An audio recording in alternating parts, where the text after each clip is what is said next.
Hey guys, tonight we crawl beneath the low timbered beams of a Viking longhouse into a place where smoke thickens like fog. Firelight flickers like ghost stories, and the scent of boiled sheep fat clings to your lungs like a bad decision. You're not exactly a guest of honor here, but you're not a thrall either yet. Just an outsider with cold feet and colder luck. The longhouse stands heavy against the wind, its wooden bones moaning quietly as if the gods themselves are settling in for the night. Inside, warmth does not greet you. Not really. Instead, you're immediately struck by the smell, a layered stew of damp fur old fish, fermented milk, wet boots, and just a hint of burning dung. You cough once, then again. It's going to be a long night. So before you get comfortable, take a moment to like the video and subscribe, but only if you genuinely enjoy what I do here. And hey, let me know where you're watching from and what time it is in your corner of the world. Now dim the lights, maybe turn on a fan for that soft background hum. And let's ease into tonight's journey together.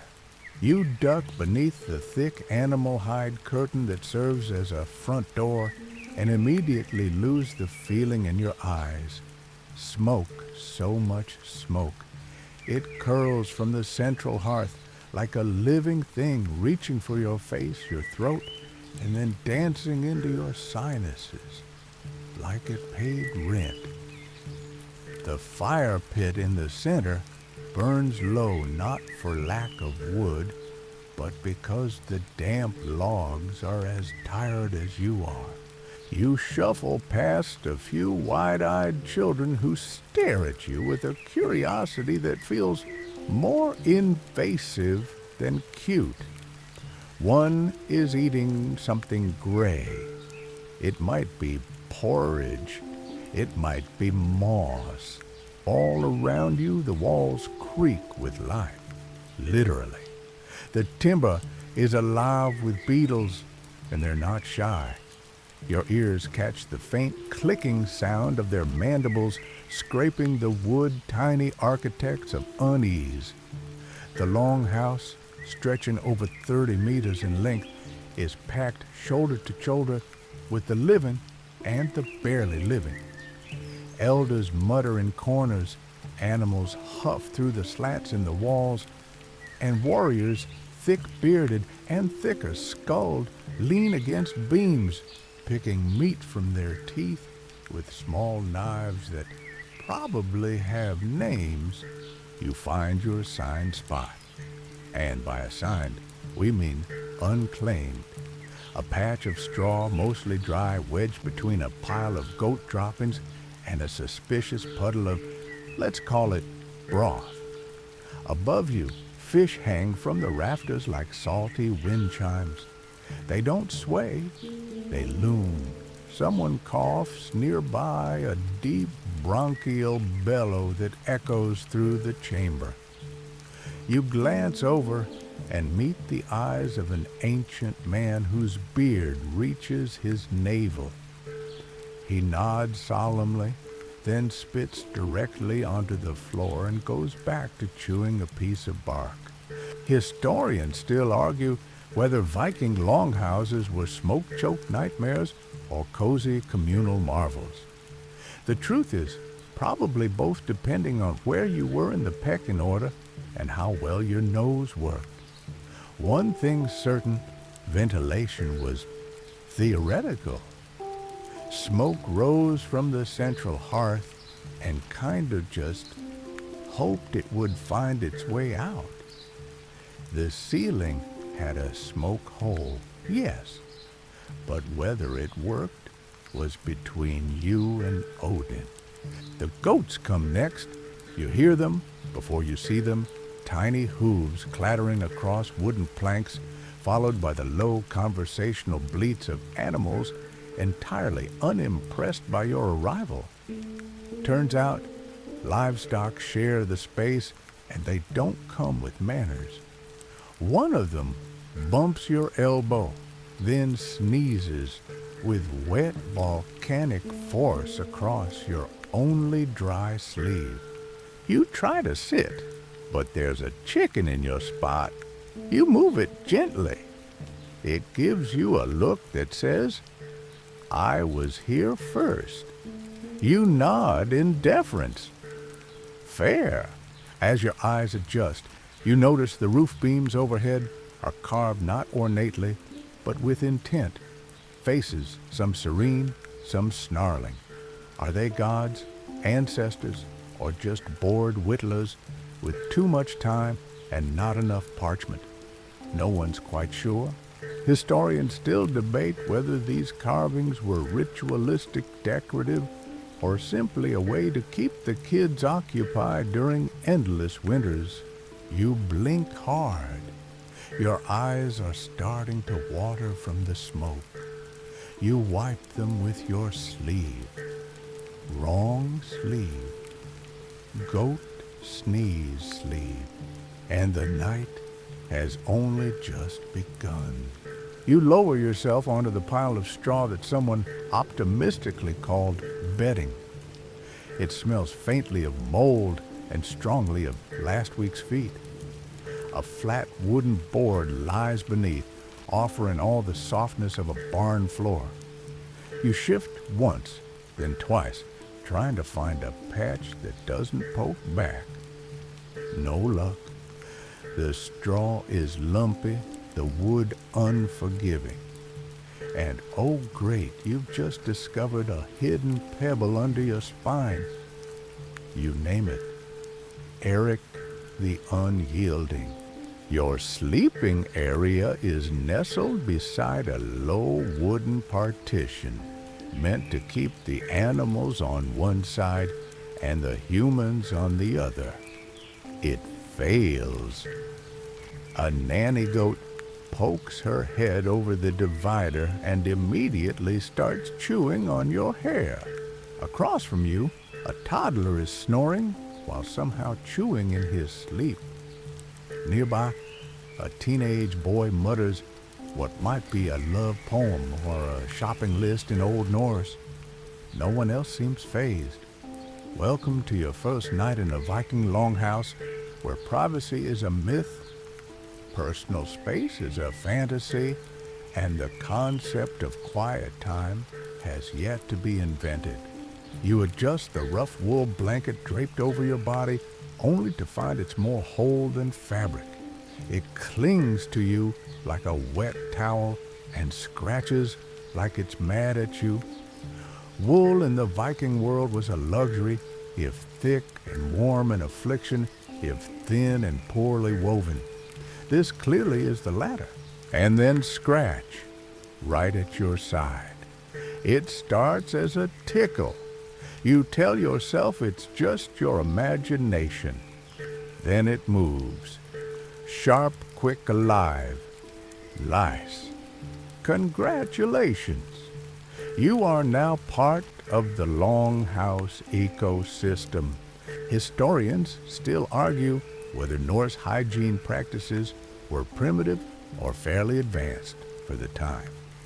On the one hand, they bathed weekly, an unusual frequency in medieval Europe. On the other hand, when you sleep next to goats, lice tend to win the long game. You can burn your tunic later, assuming you survive the night.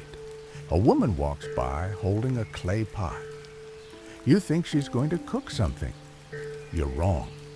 She's emptying it into another pot, which someone else will carry out tomorrow. Maybe.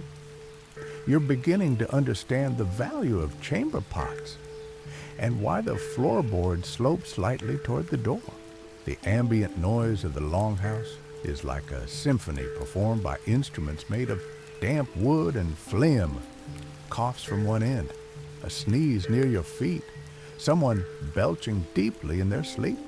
A dog pads over circles 3 times and settles right on your ankles. You try to move. He growls. You apologize. He doesn't blink.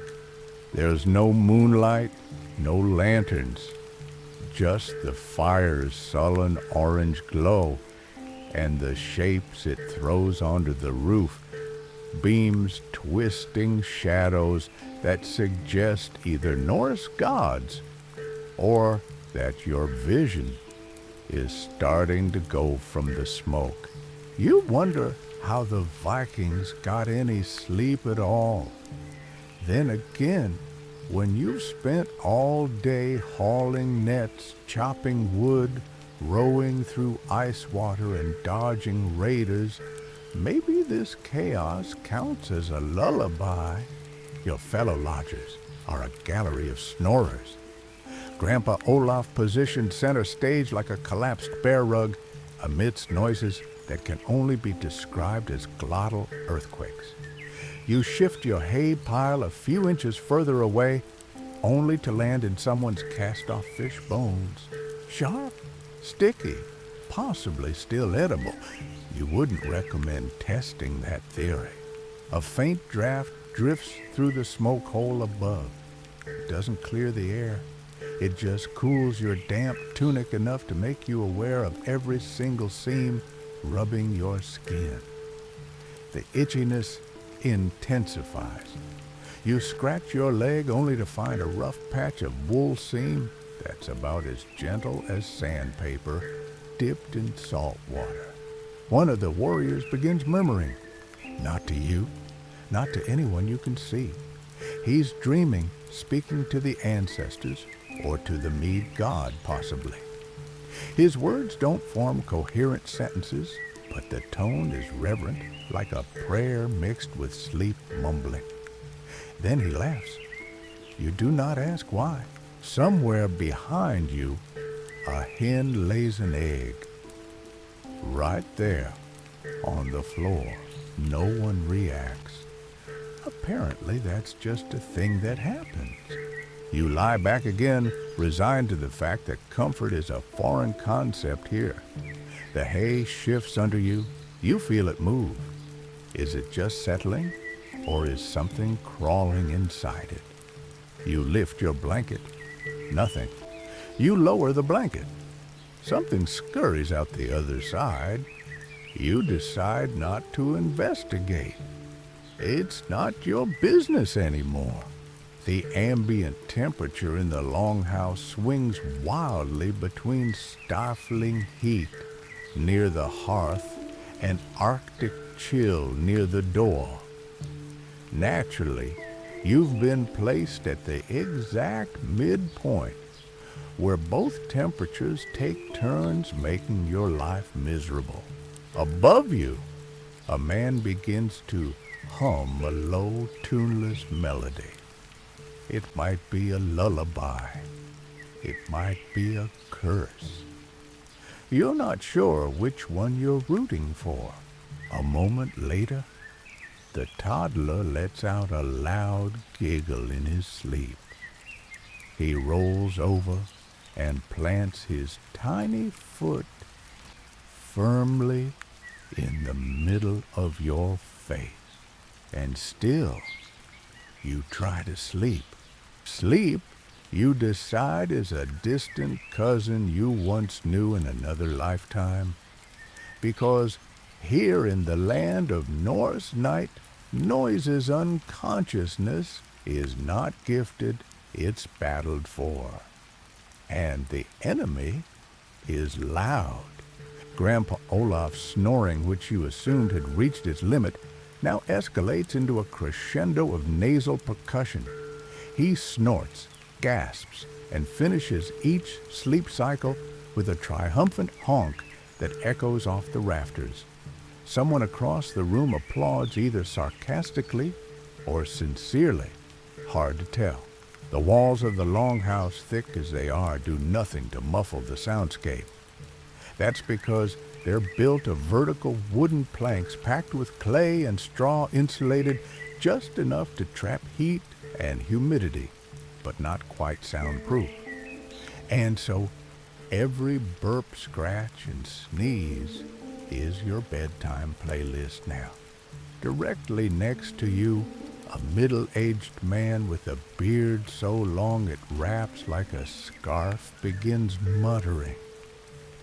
You think he's speaking to himself until you realize he's telling a story. Not to you, just to the dark. In a low rhythmic voice, he recites a saga, something about Thor wrestling sea serpents and a goat that climbs trees. You try to focus on the tale, it's oddly soothing, but every few lines he coughs, hawks something into the fire pit, then picks back up like nothing happened. This is Viking ASMR, apparently. Historians still argue whether these oral traditions were improvised nightly or passed down word for word like scripture. What's certain is that Longhouse nights often doubled as story time when darkness came early and people huddled close trading firelight and tales to keep boredom and fear at bay. A warrior nearby snores so violently his mustache flaps like sails in a storm. Another grinds his teeth, sharp, rapid bursts of noise like a boar chewing gravel. It's not music, but it's definitely a performance. And then just as your eyelids start to betray you, drooping under the weight of exhaustion, a tiny hand touches your face. You jolt. Not out of fear exactly, but out of surprise. A small child, maybe 5, is squatting beside your straw pile, poking at your cheek with one sticky finger. You blink at him. He blinks back solemnly. Then he asks, in Old Norse, "Are you dead?" You assure him you are not. He nods, slowly pats your head like a melon, and wanders off into the shadows. You sigh and roll over, but not for long, because the baby who you've tried to ignore for the last hour finally lets loose a wail that could melt ice. She screams like someone stolen her favorite rune stone. Her mother, exhausted and unmoved, gently bounces her on her hip. It does nothing. The baby continues, her tiny lungs defying physics, the pitch slicing straight into your skull like a tiny, adorable battle axe. Nearby sleepers stir but do not help. This is not their first baby scream rodeo. You try to muffle the sound by pulling the blanket over your head. Mistake. The wool traps the heat and the smoke, and now you're coughing under your own portable death cloud. You pop out again, eyes watering. The fire crackles. The dog on your ankles shifts. You consider shifting with him anywhere else, but you got about 2 feet of turf here, and it's all spoken for. The smell, meanwhile, has evolved. What was once smoke and goat has now matured into an aromatic blend of fish, stew, old cheese, and someone's feet, specifically someone with a fungal problem. You mentally rank the odors. Wet goat is still the worst. Fermented onion is a close second. You begin to wonder if you're hallucinating, because the man across from you is now whispering to a log. You stare. The log, it turns out, is carved with a face. His ancestor, maybe his favorite deity, or just a piece of driftwood that looks like Uncle Bjorn, hard to say. Historians still debate whether these spirit logs were common household objects or personal totems. Regardless, This one is now part of your nightly company. It seems pleasant enough. Suddenly, your bunkmate, yes, the one with the breath of doom, turns toward you and exhales directly into your soul. The stench is eye-watering, a mix of pickled fish, raw onion, and regret. You try not to flinch, but your body does it anyway. He mumbles something about Valhalla's banquet and resumes his shallow snoring. And you just stare at the smoky ceiling beams and wait for sleep to take you like a long boat to the unknown. It does not come. You give up on sleep for now. The air has grown thicker. Somehow, maybe the fire's burned low again, or maybe the collective breath of 20 humans, 3 goats, and at least one particularly judgmental chicken has saturated every square inch of oxygen. You sit up slowly, careful not to elbow the snoring man beside you. He's cradling a small wooden hammer in his sleep like it's a child, or a weapon, or both. A warrior stirs near the hearth and tosses another log into the fire. Sparks burst upward like fireflies trying to escape. The flames grow, and so does the smoke. It billows toward the rafters where it hits the thatched ceiling stalls for a moment, then gives up and sinks back down. You wave your hand in front of your face, but it only makes things worse. Now the smoke swirls dramatically like it's trying to perform interpretive dance. This is the Viking version of central heating, one big open fire that everyone shares.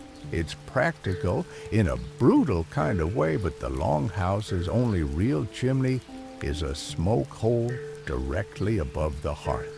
And unless the wind feels generous tonight, the smoke just cycles through the room like a lazy ghost.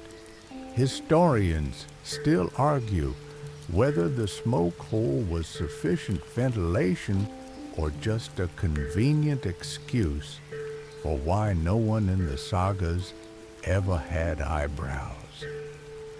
Judging from the state of your own lungs, you're leaning toward the latter. You cough again. The noise attracts attention. A hunched woman across the room squints at you through the haze. She points to her ear, then mimes a throat-cutting motion. Then she chuckles. Probably a joke. Probably. The fire has warmed your front, but now your back is cold. You turn slightly, which causes your blanket to slide off. You tug it back up. This continues for several minutes until you reach a compromise with the fabric one shoulder, warm, one cold. That's life now. Suddenly, a young man, barely old enough to grow patchy stubble, sits up and begins to sing. You freeze. It's not a loud song or even a tuneful one. It's more like a chant, low, repetitive, and deeply nasal. He rocks back and forth, slightly eyes closed. The lyrics make little sense.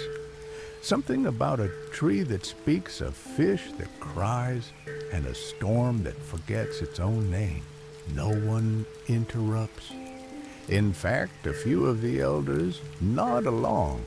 It dawns on you that you might be witnessing a midnight rite, or perhaps just one of many strange dreams shared aloud. Either way, you're not in Kansas anymore, unless Kansas also has aggressive mead breath and spontaneous rune poetry. You lie back down and try to focus on the sounds. The song fades. A spoon clinks somewhere in the dark. Someone farts. A dog growls half-heartedly at something no one else can see. All of it combines into a lullaby from another world until the scratching starts. It begins behind your head, soft, rapid, too rhythmic to be random. You try to ignore it, but it keeps going. Scratch, scratch, scratch, pause, scratch, scratch, scratch. You sit up and squint at the wooden wall behind you. Nothing. You lean in. Still nothing. Then just as you're about to turn away movement, a small shape disappears behind a beam. You don't scream, but your brain does. Rats possibly. Large bugs likely. An overactive imagination would be ideal. Historians still debate how common rat infestations were in Viking longhouses, but archaeological digs have confirmed at least one universal truth. Wherever grain and salted fish were stored, pests soon followed. You shudder and wrap your blanket tighter. The goat from earlier has wandered back and now rests her chin on your leg like a sleepy house cat. You don't dare move. She bleats softly in her dreams. It's the most peaceful sound in the entire building. Then, from across the fire, a low voice begins to chant. Another story. No, this is different. Slower, heavier, like words being dragged across gravel. You realize he's reciting lineage, a roll call of his ancestors going back generations. With each name, he taps his chest once. Others join in. The room grows still. Even the children stop squirming. It's solemn, beautiful, and more than a little spooky. You lie back again and close your eyes. And for one brief moment, just as the smoke clears slightly and the fire dims to a gentle red glow, you feel like maybe, just maybe, you could fall asleep, and then the baby starts crying again. You contemplate a life choice or two as the baby wails into your skull. Her cries are rhythmic, now almost musical, if you squint with your ears. Her mother sways nearby, gently bouncing her in the kind of exhausted rhythm that says, "This isn't the first hour, and it won't be the last." The fire crackles. Someone grunts. The goat sneezes. Welcome to your Viking lullaby. You shift in your straw again, hoping for a patch that doesn't feel like it contains twigs or teeth. Instead, your elbow finds something soft and warm. The dog. He has returned, or perhaps never left, and is now curled into the crook of your legs like he owns them. He looks up at you with sleepy eyes, exhales, and goes back to dreaming. You don't have the heart to move him. You also don't have the authority. He clearly outranks you here. The ambient temperature has dropped sharply, and now the Longhouse feels like the inside of a forgotten cellar. The fire's low again, and no one wants to get up to feed it, so the warmth you felt earlier has turned to a clammy chill, which settles over your damp tunic like a cold handshake from a ghost. You pull the blanket tighter. It does very little. Made of scratchy wool and dreams, it seems mostly designed to trap body odor and deliver it back to you in moist waves. Still, you cling to it like a shield. Then, without warning, a sudden pounding drums. The first beat is soft like a warning. The second, louder. The third echoes across the beams like a war cry held in suspension. You sit bolt upright. The dog growls. Children stir. Even Grandpa Olaf lifts his head slightly before flopping back into his snoring. The drumming continues slow and measured somewhere outside the Longhouse. No one rushes to investigate. That's the strangest part. Instead, a few people sit up silently, eyes wide, but not surprised. A ritual, perhaps, or a warning. Historians still argue whether nighttime drum ceremonies in Viking communities were religious or martial. Some claim they were meant to scare away evil spirits. Others say they summoned them. Either way, the effect is the same. You are now very, very awake. A soft chant follows deep voices joining the rhythm in a slow, breathy harmony. The Longhouse doesn't react with fear, just silence, as if waiting. You can't understand the words. They roll like fog wet, slow and impossible to grasp. But you feel them settle in your chest like someone's humming directly into your bones. Then, as quickly as it started, the drumming stops. The silence afterward is even louder. You glance around. No one moves. For several long seconds, the only sound is the crackle of a stubborn log refusing to die.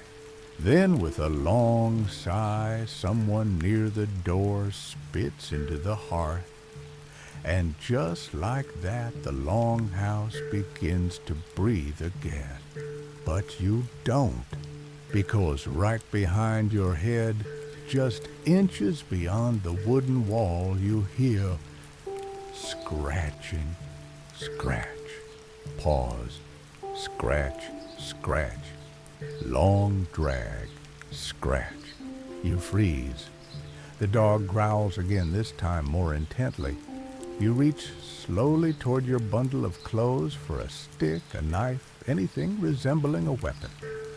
Instead, your hand finds a carved spoon and a limp strip of dried fish. Viking self-defense, beginner level. You hold your breath, eyes wide. Then it stops. Silence. Then a soft knock. Not at the door. On the wall.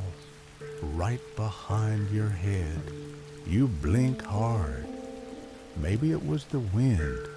Or maybe you've officially lost it. You glance around. No one else seems alarmed.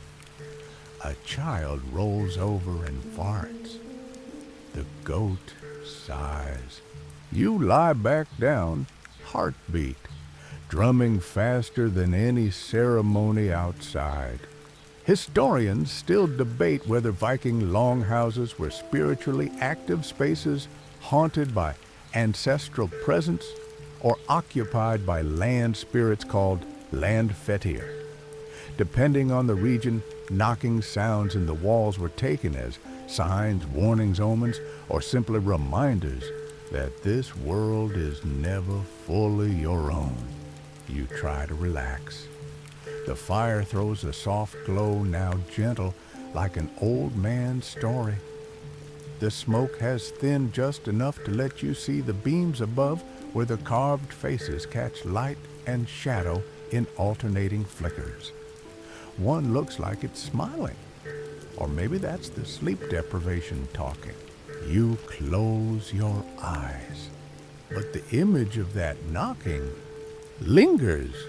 You press your hand to the wall behind you.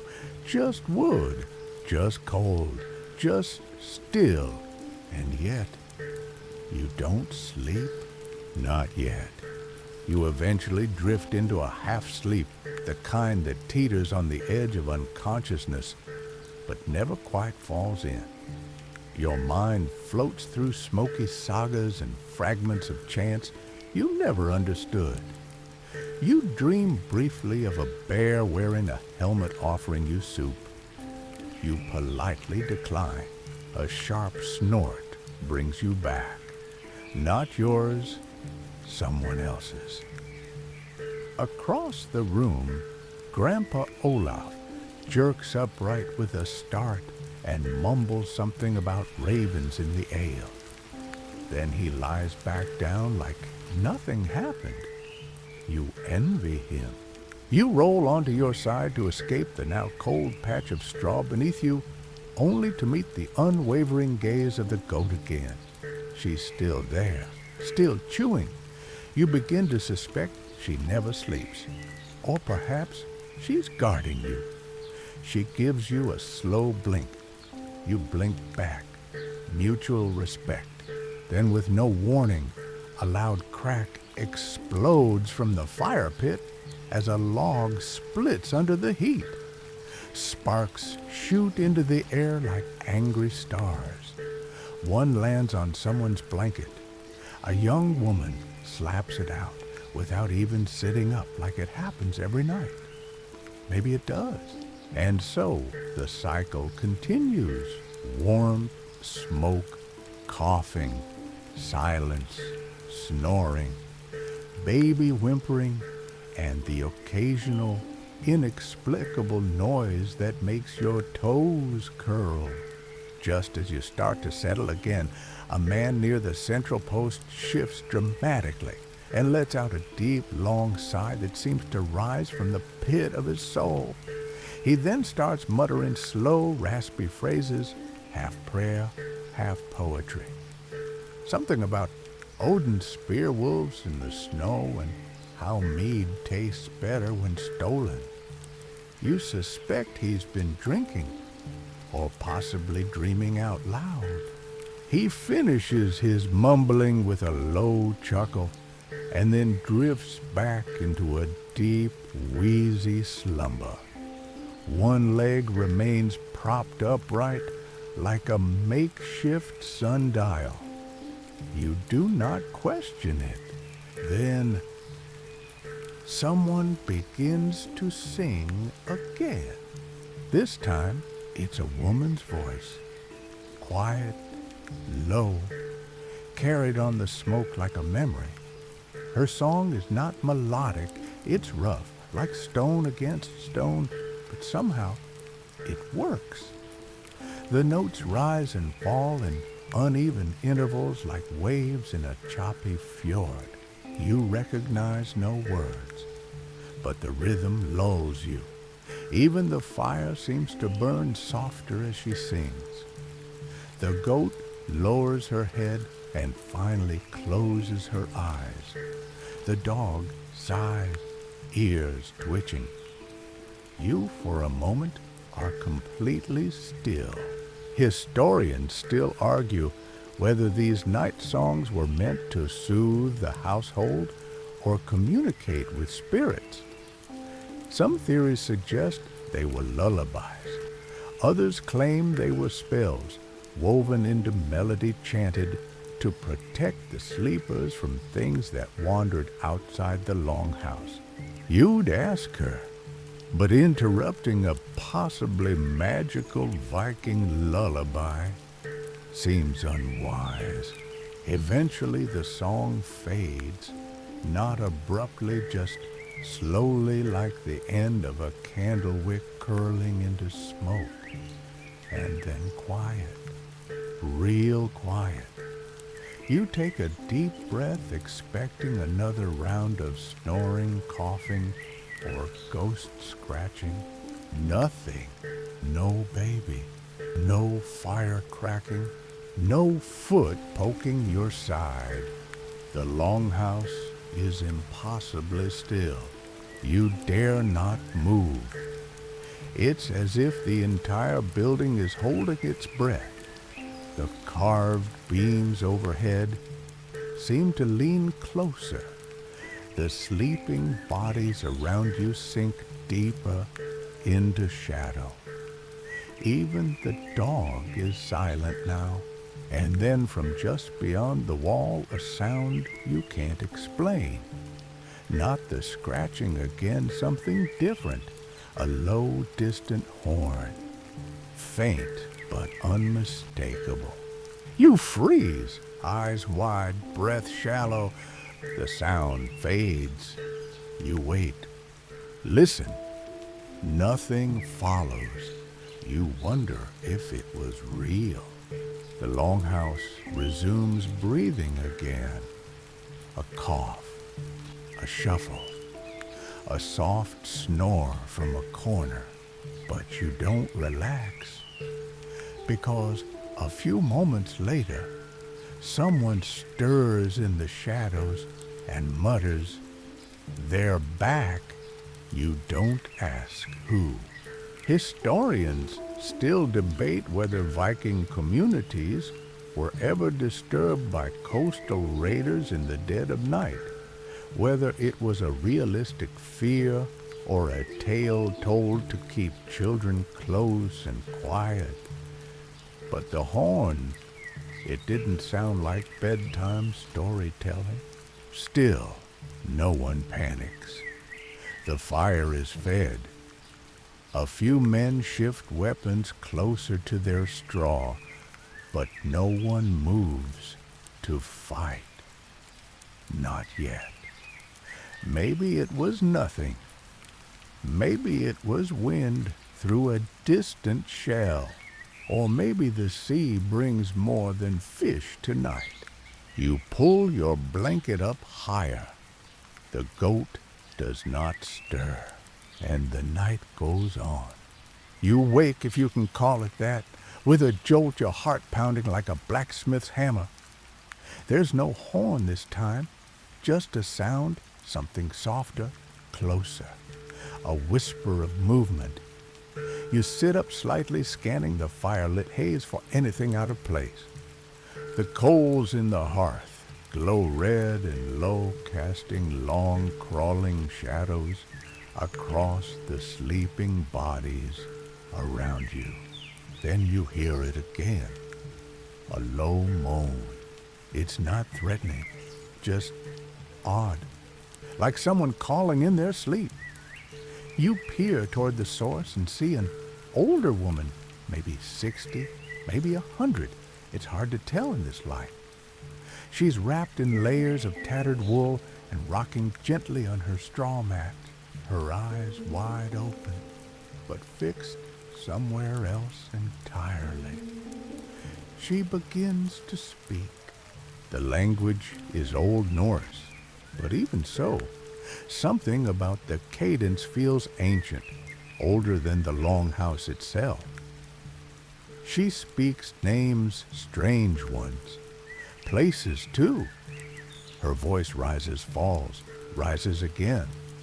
Then slowly, she turns toward you. She smiles. It is without question the most unsettling smile you've seen since arriving here. "Your bones," she whispers. "Remember the cold." You blink. She keeps smiling. Then just as suddenly, she lies down, pulls her blanket over her head, and is still. You remain very, very awake. The others don't react. Either this is a regular occurrence or everyone's pretending not to notice. You consider both explanations equally valid. Historians still argue whether Viking society revered the elderly for their wisdom or simply tolerated them as part of the household machinery. Some sources suggest elder women were believed to hold the sight, the gift of prophecy, especially those who wandered between sense and madness. You lie back, your mind trying not to replay that smile. The goat, loyal as ever, rests her chin on your foot again. You are deeply comforted and mildly concerned about how emotionally attached you've become to this goat. A breeze snakes through the longhouse again, this one wetter, colder than before. It slithers beneath the doorway and dances over your face, bringing with it the unmistakable smell of brine. The sea is awake, and she's breathing. A child mumbles something nearby, stirring in sleep. Another coughs, but the woman remains still under her blanket. You try to believe she's asleep. You really do. Suddenly, there's a commotion toward the far end of the longhouse. A man springs up with a yelp, knocking over a small bucket of what you hope was water. Others wake with groans and groggy questions. The man stares wildly, his breath-short eyes darting toward the door. Night spirits, he mutters. I saw them in the mist, eyes like cinders. A chorus of groans follows. No one seems truly alarmed, just annoyed. A large warrior rolls over and mumbles, "Tell them to come back in the morning." Laughter ripples lightly through the room. Even in the face of dread, humor remains. You respect that. The man eventually calms, muttering about needing fewer onions before sleep. He pulls his blanket over his face. The longhouse settles again like a creature rolling back into its slumber. You stay alert for a little longer just in case. It's then you hear a strange noise from outside, a rhythmic slap like bare feet on wet earth. Then silence. Then again, slap, slap, slap. No one else reacts. You're starting to question your ears or your sanity. Historians still debate whether the Vikings believed their long houses were thresholds, places where the physical and spiritual worlds blurred at night. Some sagas mention figures wandering outside at midnight, not always living, not always dead, and sometimes they knocked. You try to push that thought away and focus instead on something safe, like the goat, who, to her credit, is completely unbothered. You settle again this time, determined to relax, if not sleep. You close your eyes, breathing in the warm rot and smoke, trying to pretend it's incense.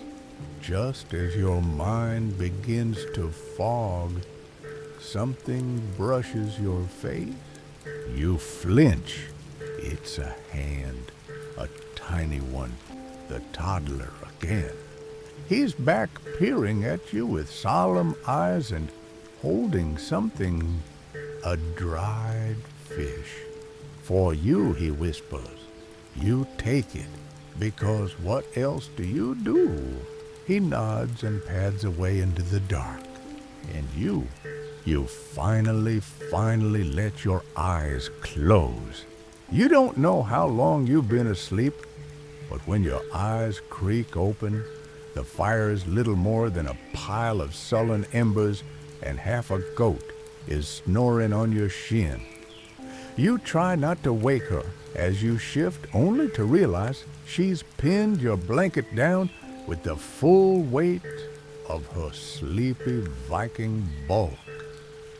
So you lie still, wrapped in a warm woolen trap of your own making. Around you, the Longhouse breathes softly now. The sounds have dulled, just a few coughs, the rustle of straw, the occasional wet snuffle from someone's nose. For the first time, the night feels bearable, almost peaceful, until the drumming starts again. Not the loud, ritualistic thudding from earlier. This is softer, more intimate, like someone tapping on wood in a rhythm that's just slow enough to feel intentional. Tap, tap, tap, pause, tap. It's coming from somewhere near the center of the Longhouse. You lift your head and see a boy sitting cross-legged by the dying fire, drumming gently on an overturned shield with his fingers. No one stops him. In fact, a few heads lift and listen. The rhythm builds slowly, not in speed, but in complexity, adding in little flourishes the occasional double tap. It's almost hypnotic. You find yourself swaying ever so slightly, eyes heavy again. Then a woman, possibly the one who sang earlier, begins to hum. The tune wraps itself around the rhythm like smoke around a beam. It's not a song so much as a shared sound one passed between sleepers. The baby, miraculously, is quiet. Even Grandpa Olaf's thunderous snores seem to have backed off out of respect. You wonder if this is some kind of late-night ritual, part lullaby, part memory, part offering to something unseen. The drumming continues, soft, steady. Historians still argue whether music in Viking households served purely entertainment or had deeper spiritual function. Some believe rhythmic sounds at night were intended to soothe the spirits that shared the home. Others say it was simply for the humans and their own haunted minds.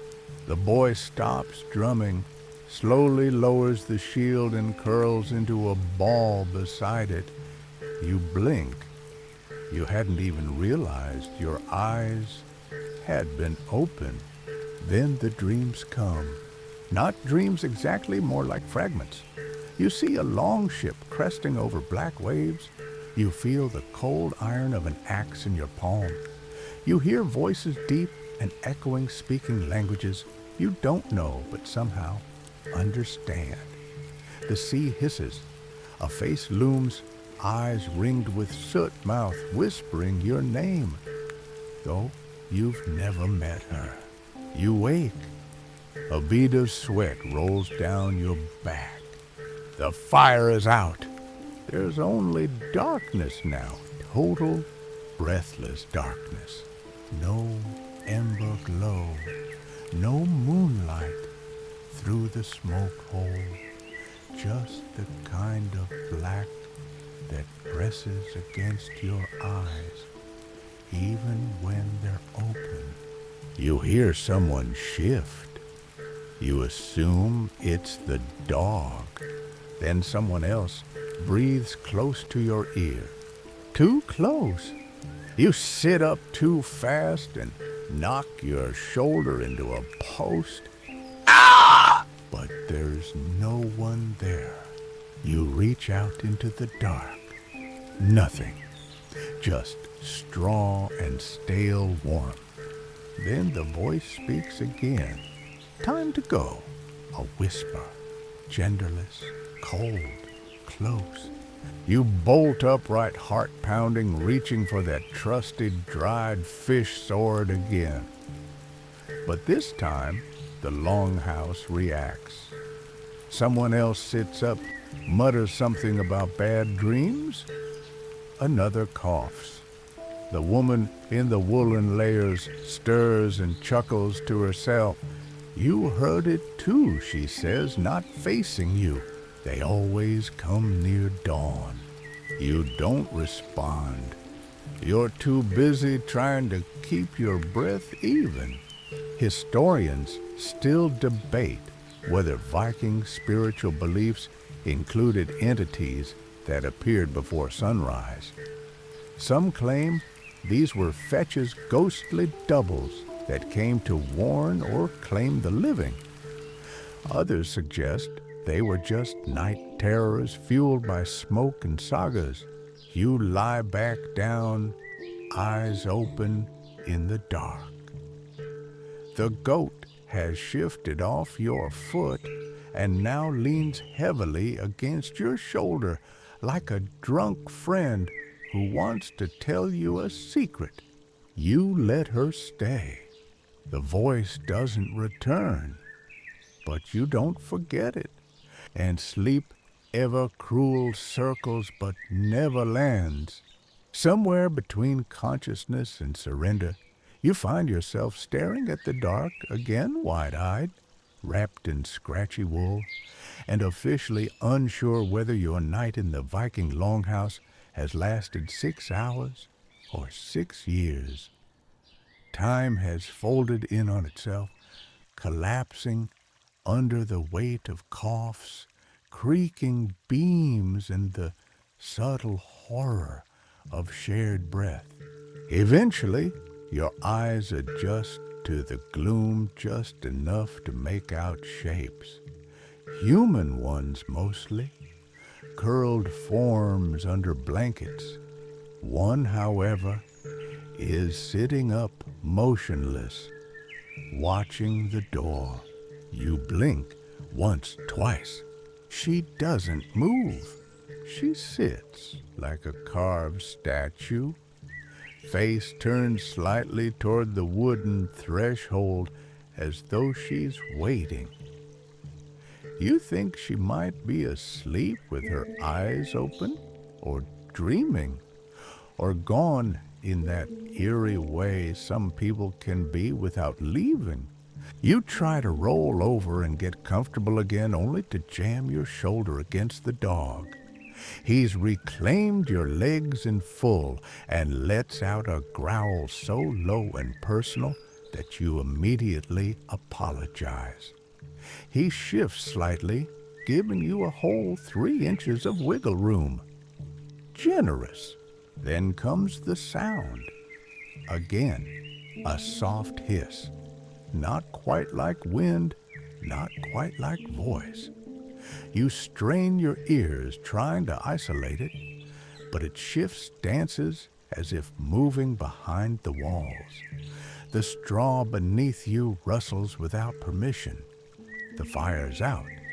The darkness is alive. Someone near the center of the room begins to murmur. A child, maybe? Their voice is high and uncertain, like they're talking in their sleep, or to something else. You hope it's a dream. You deeply hope it's a dream. The toddler who gifted you dried fish earlier now stumbles out of the shadows dragging a wooden spoon, twice his size. He's wearing a tunic 3 sizes too big and a crown made of sticks. You don't question it. Wake up, he says, to no one, then to everyone. Someone chuckles. Someone else groans. A woman calls him back to his straw bed. He obeys, but not before turning to you and whispering, "Don't let it inside." You stare at him. He smiles, then waddles off into the dark. Historians still argue whether Viking children were intentionally exposed to ghost stories and spiritual warnings as a form of cultural conditioning, or if they were just along for the ride like everyone else. Either way, that kid is not helping your nerves. You adjust your position again, trying to avoid the straw poking through the mat.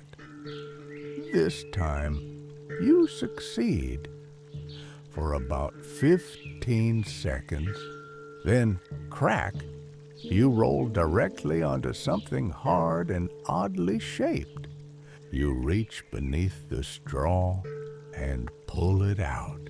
A small bone, carved with patterns, knotted spirals and runes. It's cold even in your hand. It hums with something not sound, but presence. You hold it in your palm and stare. It's too smooth to be firewood, too small for a tool, too charged for comfort. The wool-wrapped woman across the room is watching you again. "That's not yours," she says softly. You gently place the bone back under the straw. The dog approves. Then the front door, more a curtain of stitched hides, shifts just slightly, not open, just tugged. There's no wind. Your blood goes still. You wait. Nothing. Still. You tuck your legs up tighter and try very hard not to think about anything shaped like a man with eyes like coals standing just outside. Instead, you let your mind wander. Not too far, just enough to escape the Longhouse walls for a moment. You picture the fjord outside, black water licking the stone shore. You imagine the quiet, snow-dusted mountains holding the village in place. You think of the stars you can't see from here, cold, bright, vast, watching. A snore returns. A baby whimpers once and is soothed. The dog sighs deeply and adjusts his weight to your shin. The goat makes a noise in her throat somewhere between a snort and a purr. And somehow, against every possible expectation, you feel yourself slipping. Your limbs go heavy. Your thoughts slow. You drift. You are asleep. At least you think you are. But the dream feels like the Longhouse, same walls, same fire pit, same sour smoke air. Only everything is quieter. Too quiet. There's no breathing, no rustling, no coughing. Just a deep, low thrum in the background, like a heartbeat buried under layers of earth.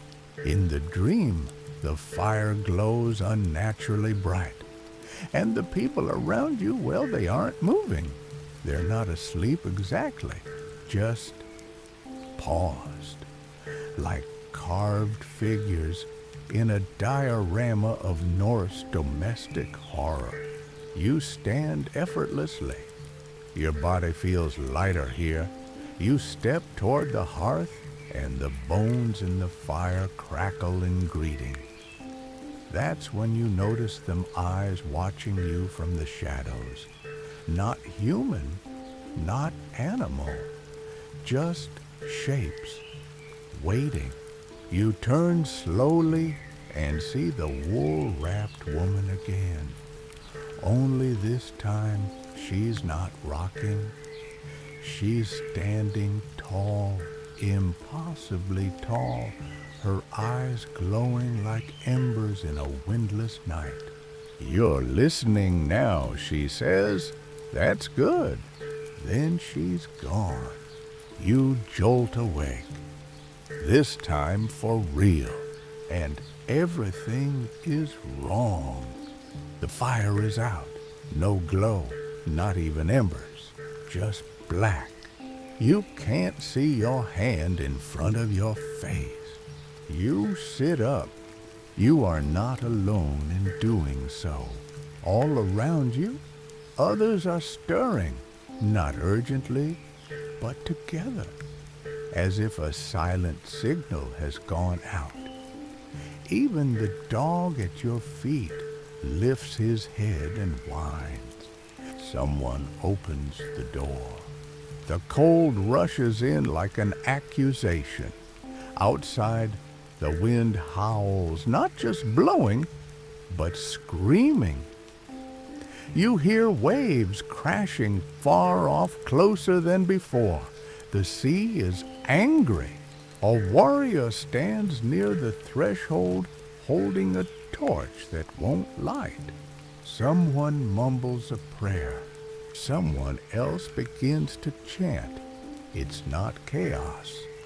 It's ritual.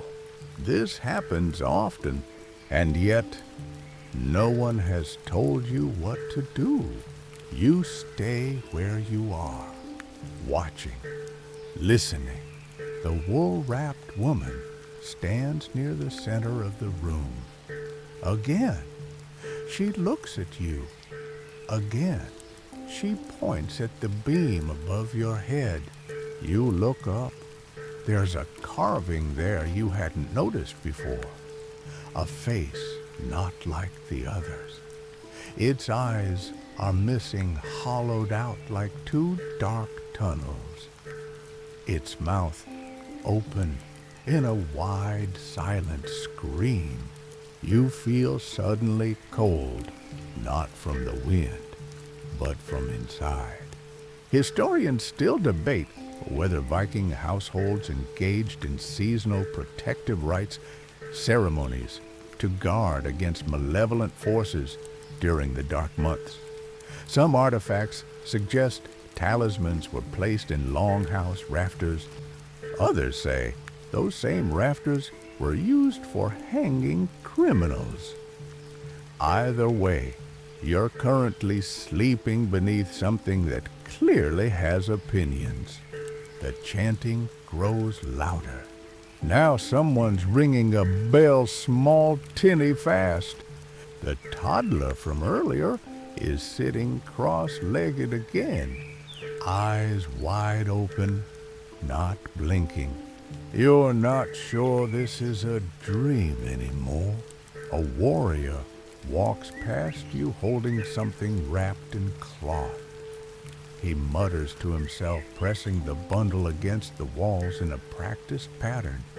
North, east, south, west.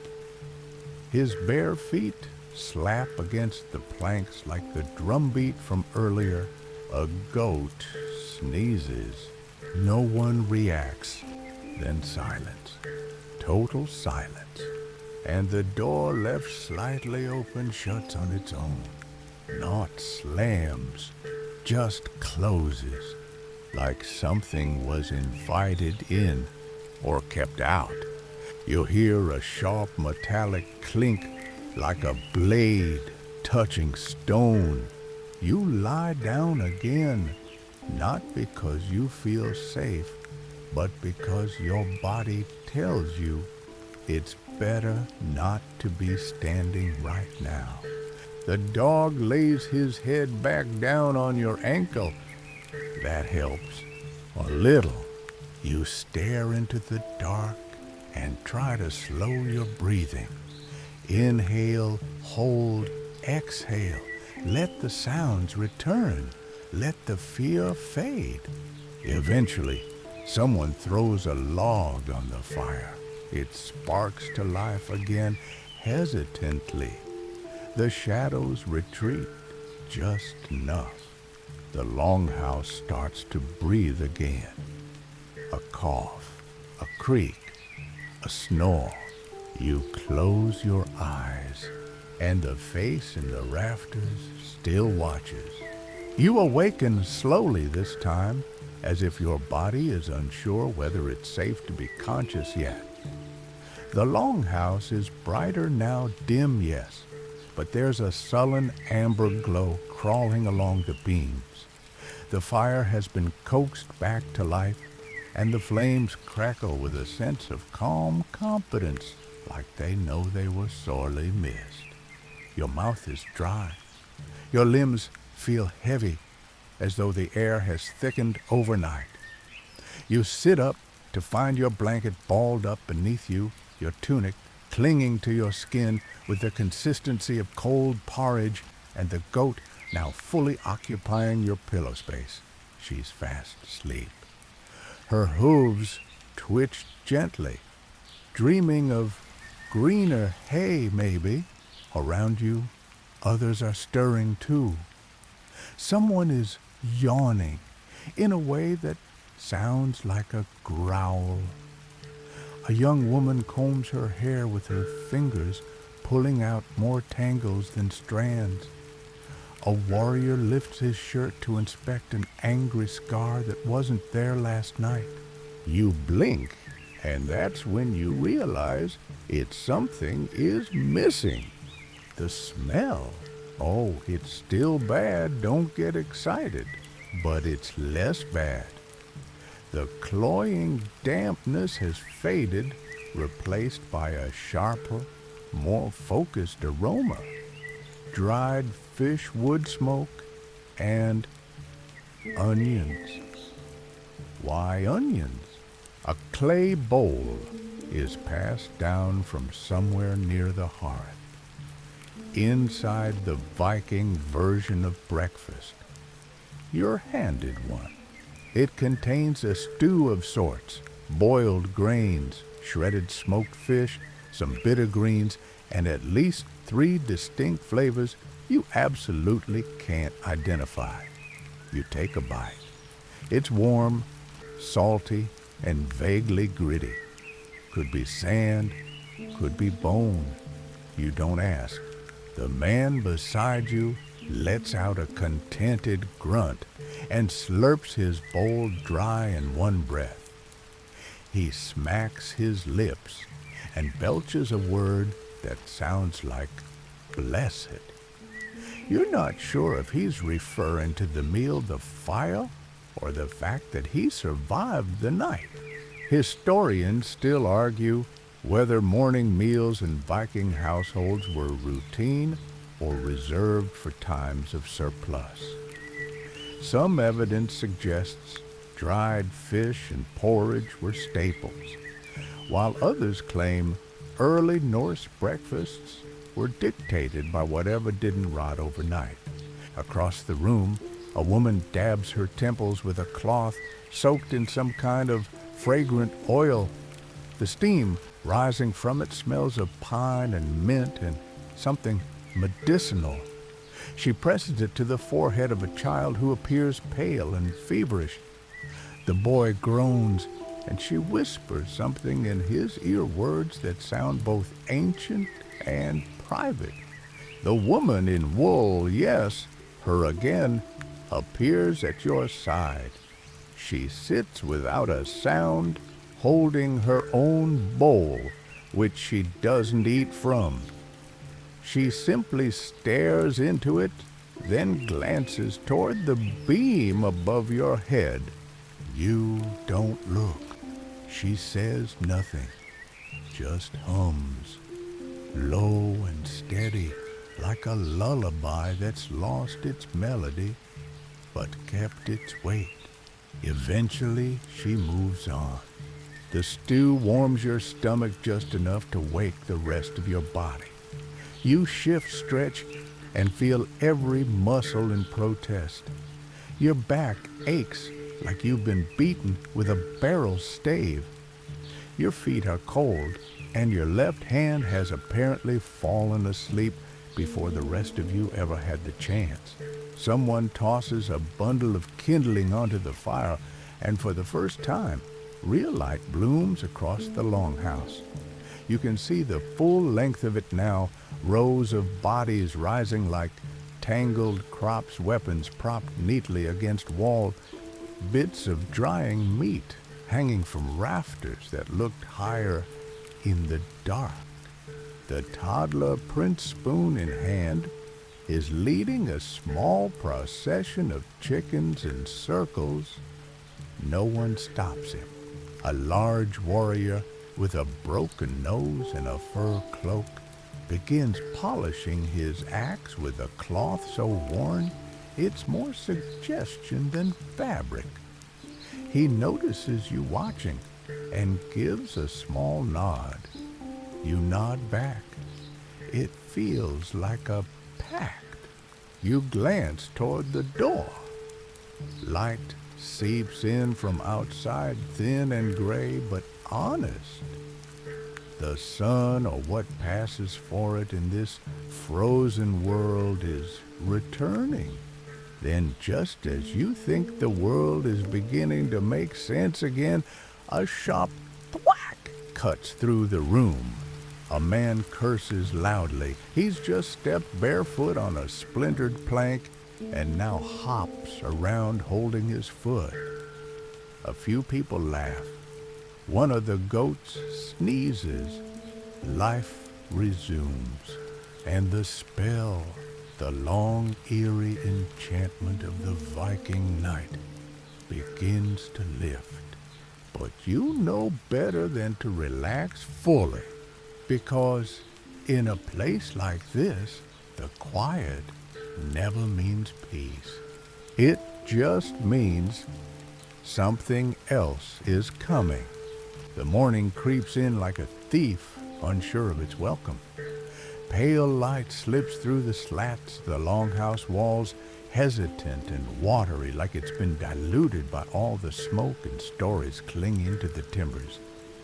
You blink against it, not because it's bright, but because it feels foreign, like the world outside the Longhouse doesn't remember you anymore. Most of the sleepers are up now, though none are what you'd call refreshed. They're simply vertical.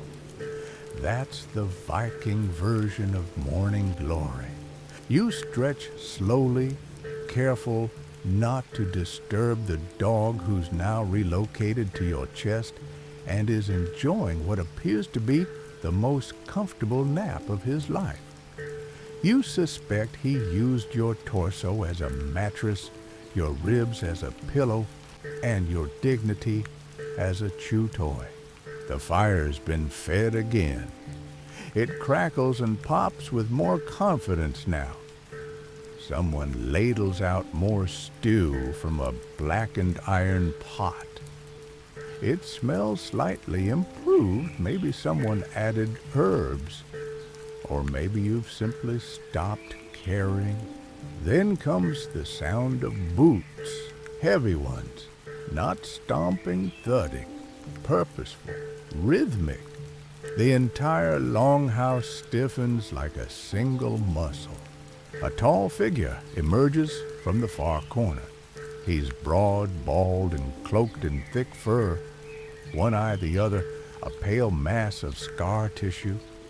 He walks with a limp that seems less like a weakness and more like something that happened to the floor. Everyone steps aside instinctively, even the chickens. This clearly is the chieftain.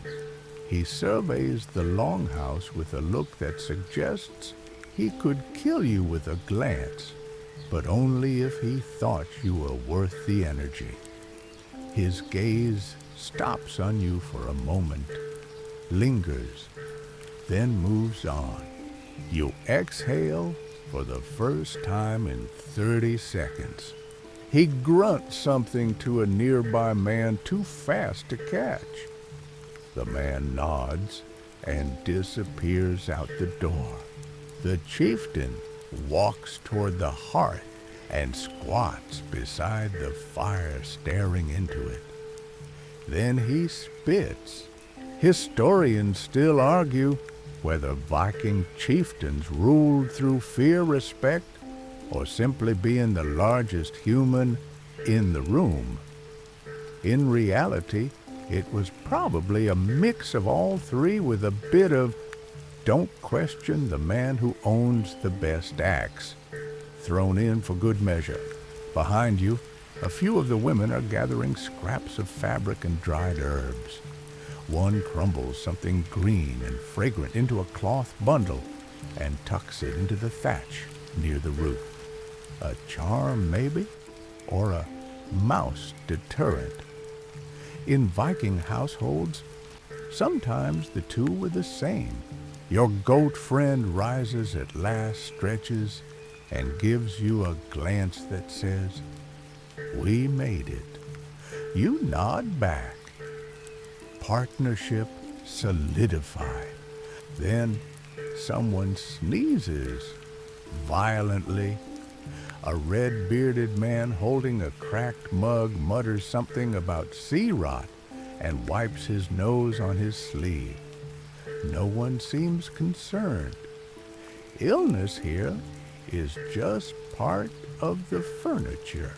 The woman in the wool cloak returns again, this time holding a bowl of thick, tar-black liquid. She offers it to you wordlessly. You hesitate. She tilts her head. You drink. It tastes like earth charcoal and despair, but it warms you all the way down. She nods once and walks away. You sit there stunned and oddly comforted until a familiar voice drifts from your left. "Did you sleep?" It's the toddler. He's back. No spoon, no stick crown. Just big eyes and a grin that's far too knowing for someone who still can't pronounce mead correctly. You nod. He shrugs. "Don't sleep too long," he says. They come back. You're about to ask who, but he's already waddling off, probably to challenge the rooster to another duel.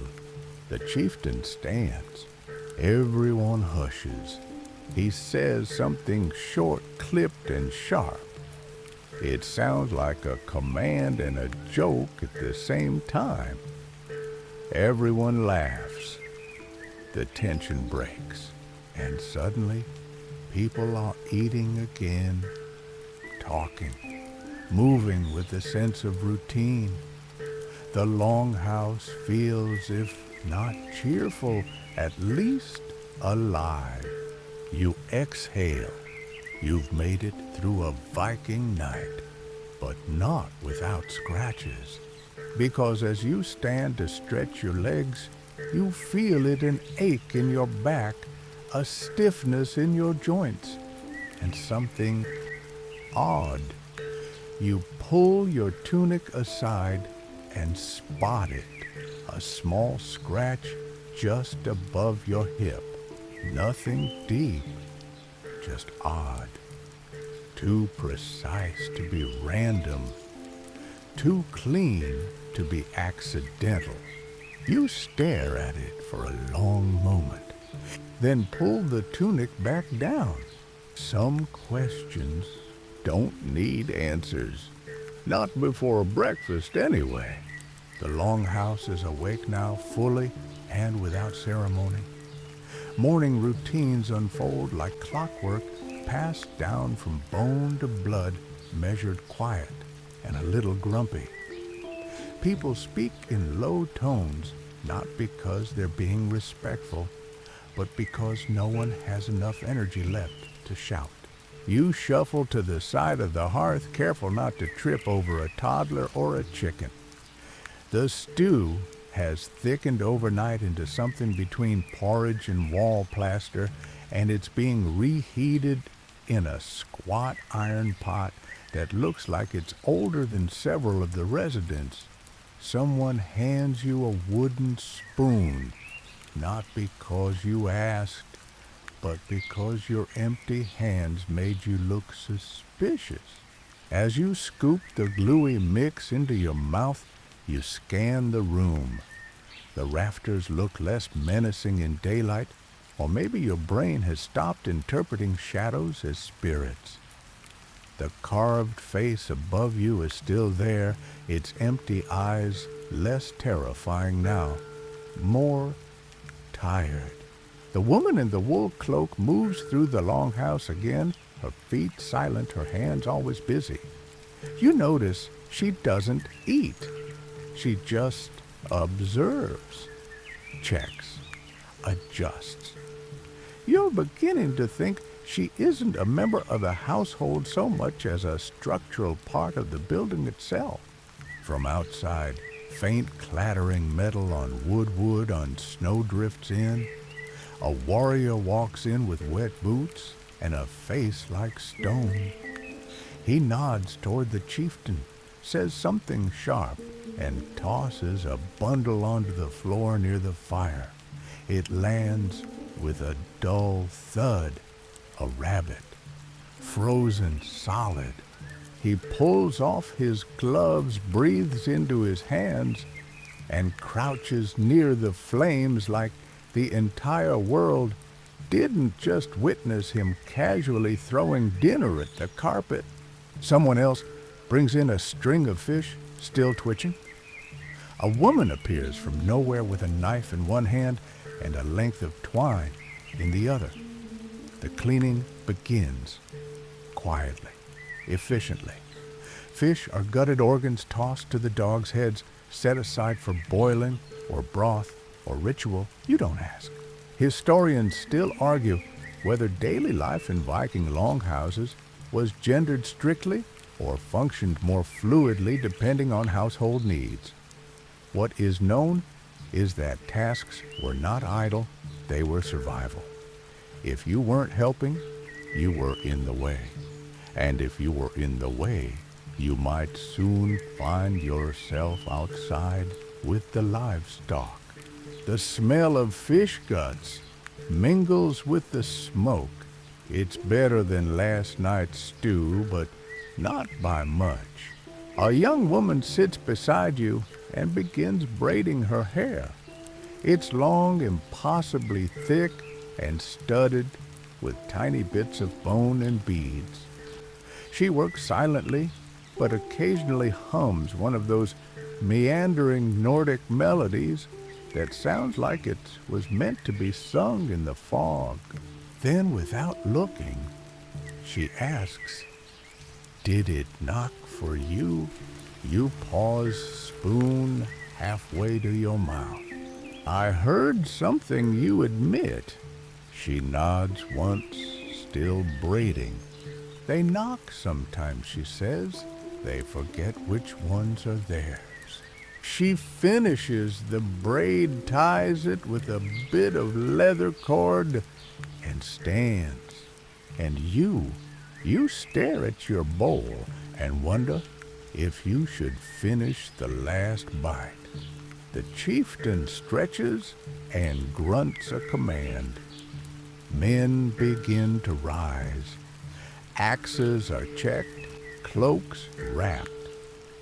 One man spits into his palm and rubs it across his shield. Probably a ritual, hopefully not hygiene. They're going out. A hunt maybe, or a raid, or to check on the boats. No one announces it, but the energy shifts. You feel it in your ribs. The toddler returns again. He's got a new spoon. You try not to ask where he keeps finding them. He sits beside you, holds up a bit of string, and says, "Want to see something magic?" You nod. He proceeds to tangle it around his fingers, then twist and pull until it vaguely resembles a wolf, or a boat, or both. He grins. You clap softly. He beams. A girl nearby sneezes. A man slaps a rooster on the rump to get it out of his bedroll. The dog snores upside down with his tongue hanging out like a defeated flag. Life continues. You catch sight of the woman again, the one who always seems to know more than she says. She's lighting a small bundle of dried herbs near the doorway. The smoke curls white and thin, trailing like a whisper toward the ceiling. She mutters something too low to catch, a blessing or a warning.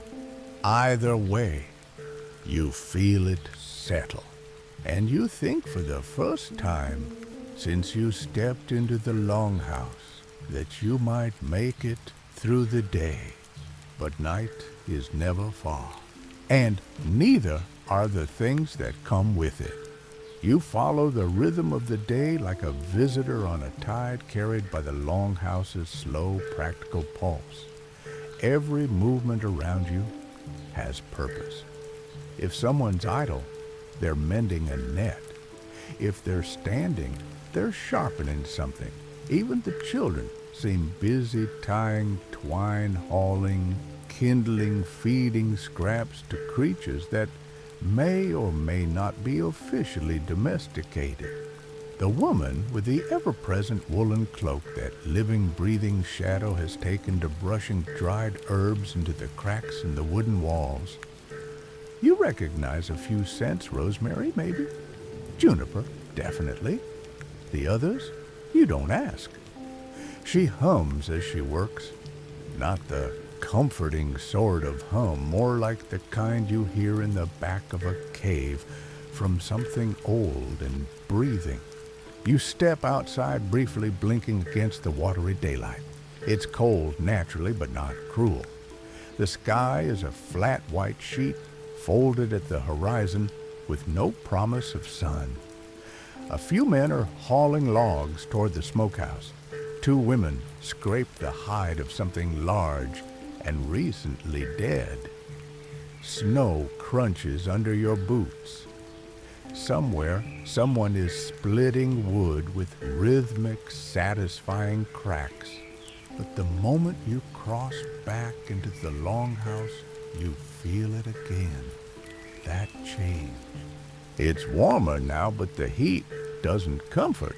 It sits heavy in the air, thick with the scent of boiled fat and smoke. And the whispers have returned. Low voices, not conversational, just sound. Sound with no obvious source. You glance up and realize the carvings in the beams have shifted. Of course they haven't. You know they haven't, but you also know they have.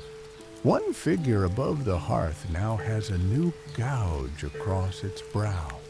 Fresh, deep, like a wound you could swear wasn't there last night. You look away quickly.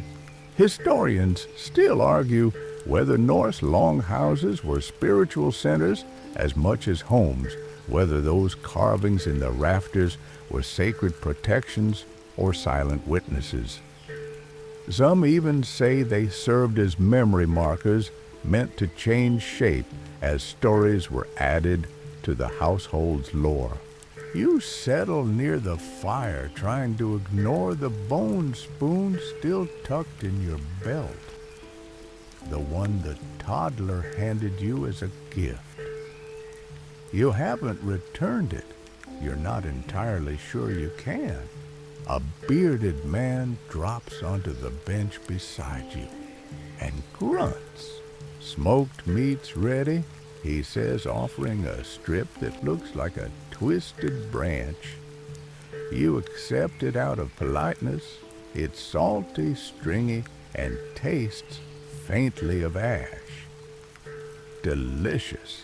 He chews loudly and points to the beam above you. You see her yet? You follow his finger. The carved face again. The one with no eyes. The scream frozen in open mouth. Who, you ask? The watcher. He wipes his hand on his shirt. They say she was the first wife of the house. Died midwinter. Still waiting. Waiting for what? He shrugs. Her turn.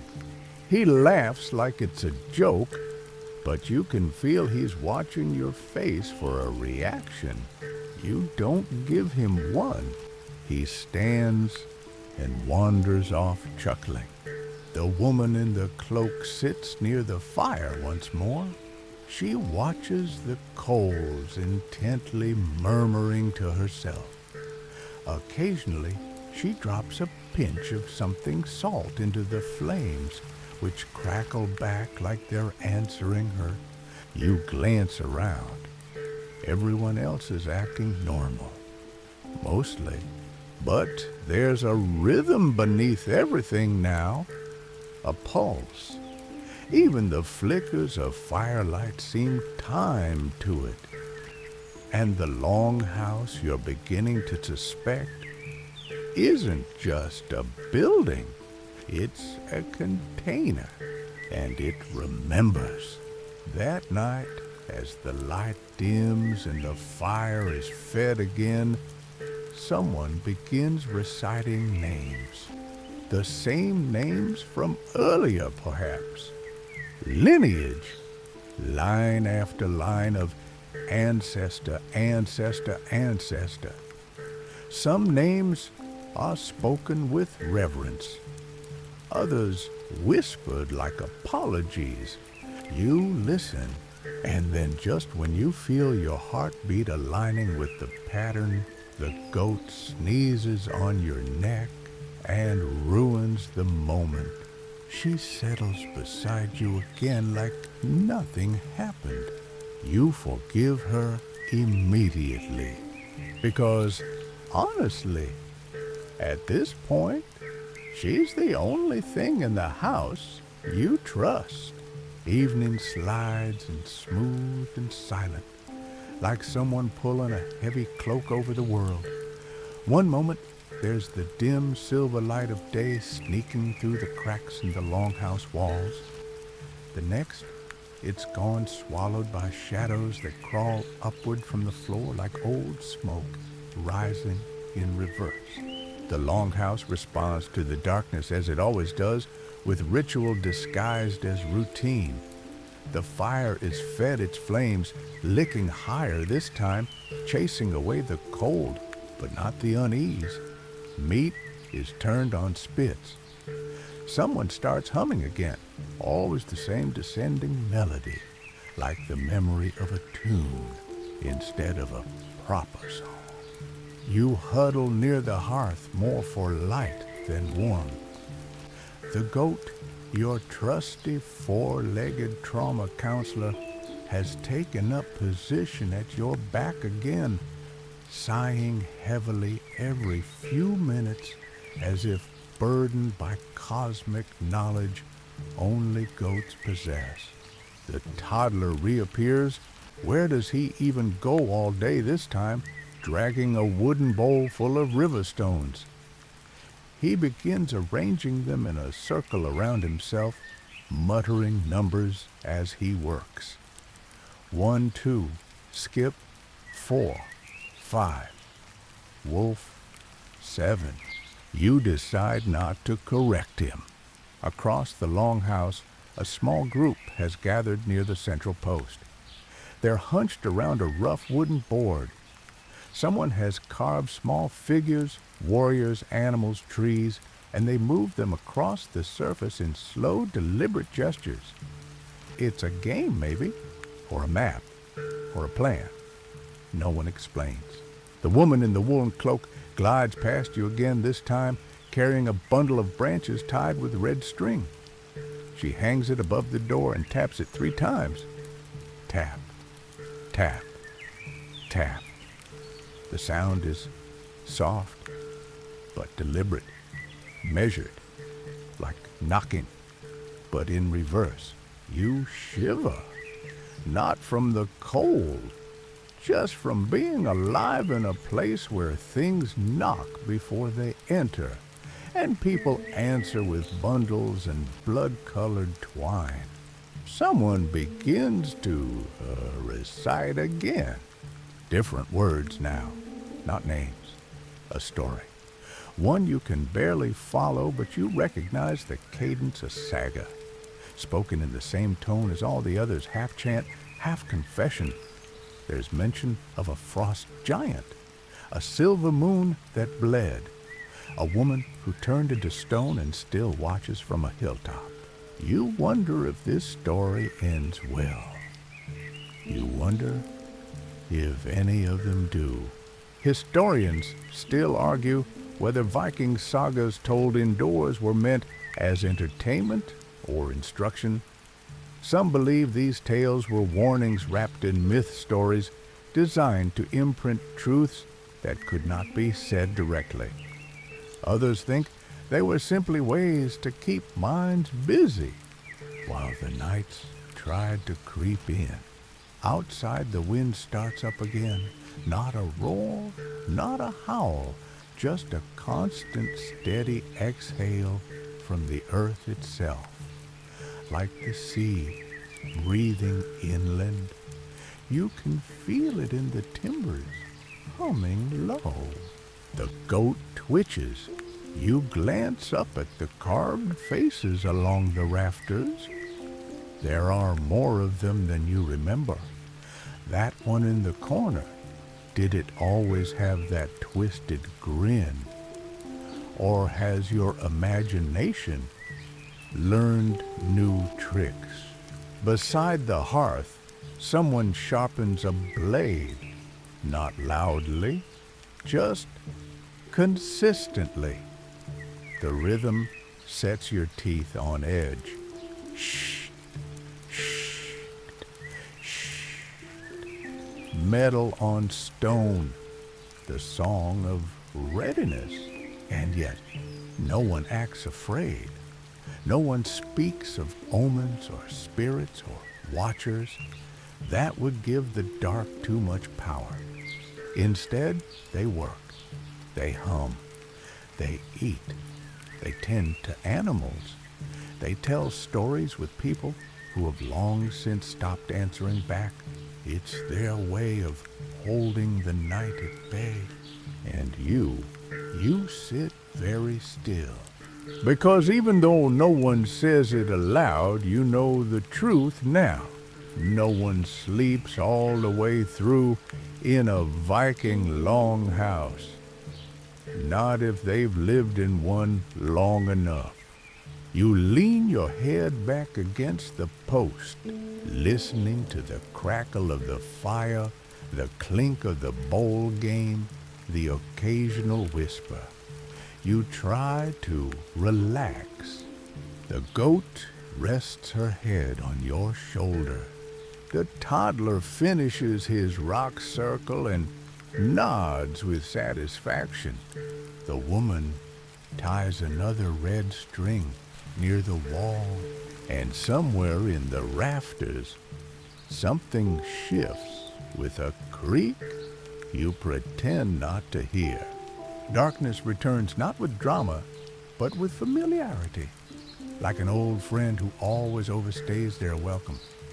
The fire burns steady, the room buzzes with the slow thrum of survival, and you sit in your straw bed, realizing with full body fatigue that you've somehow adjusted.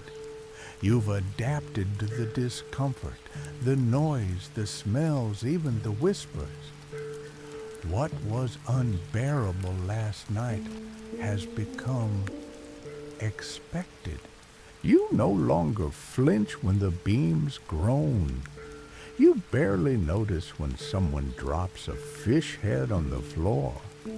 You don't even blink when the toddler climbs up beside you and declares he's a bird now. You just scoot over and make room. The room is a hive of activity, but no one is rushing. It's more like orbiting. Each person has their loop fetching water, repairing a boot plucking feathers from something that once squawked. Even the dog has a pattern making rounds between sleeping bodies looking for dropped food or warm feet. You sip from a bowl of thin broth.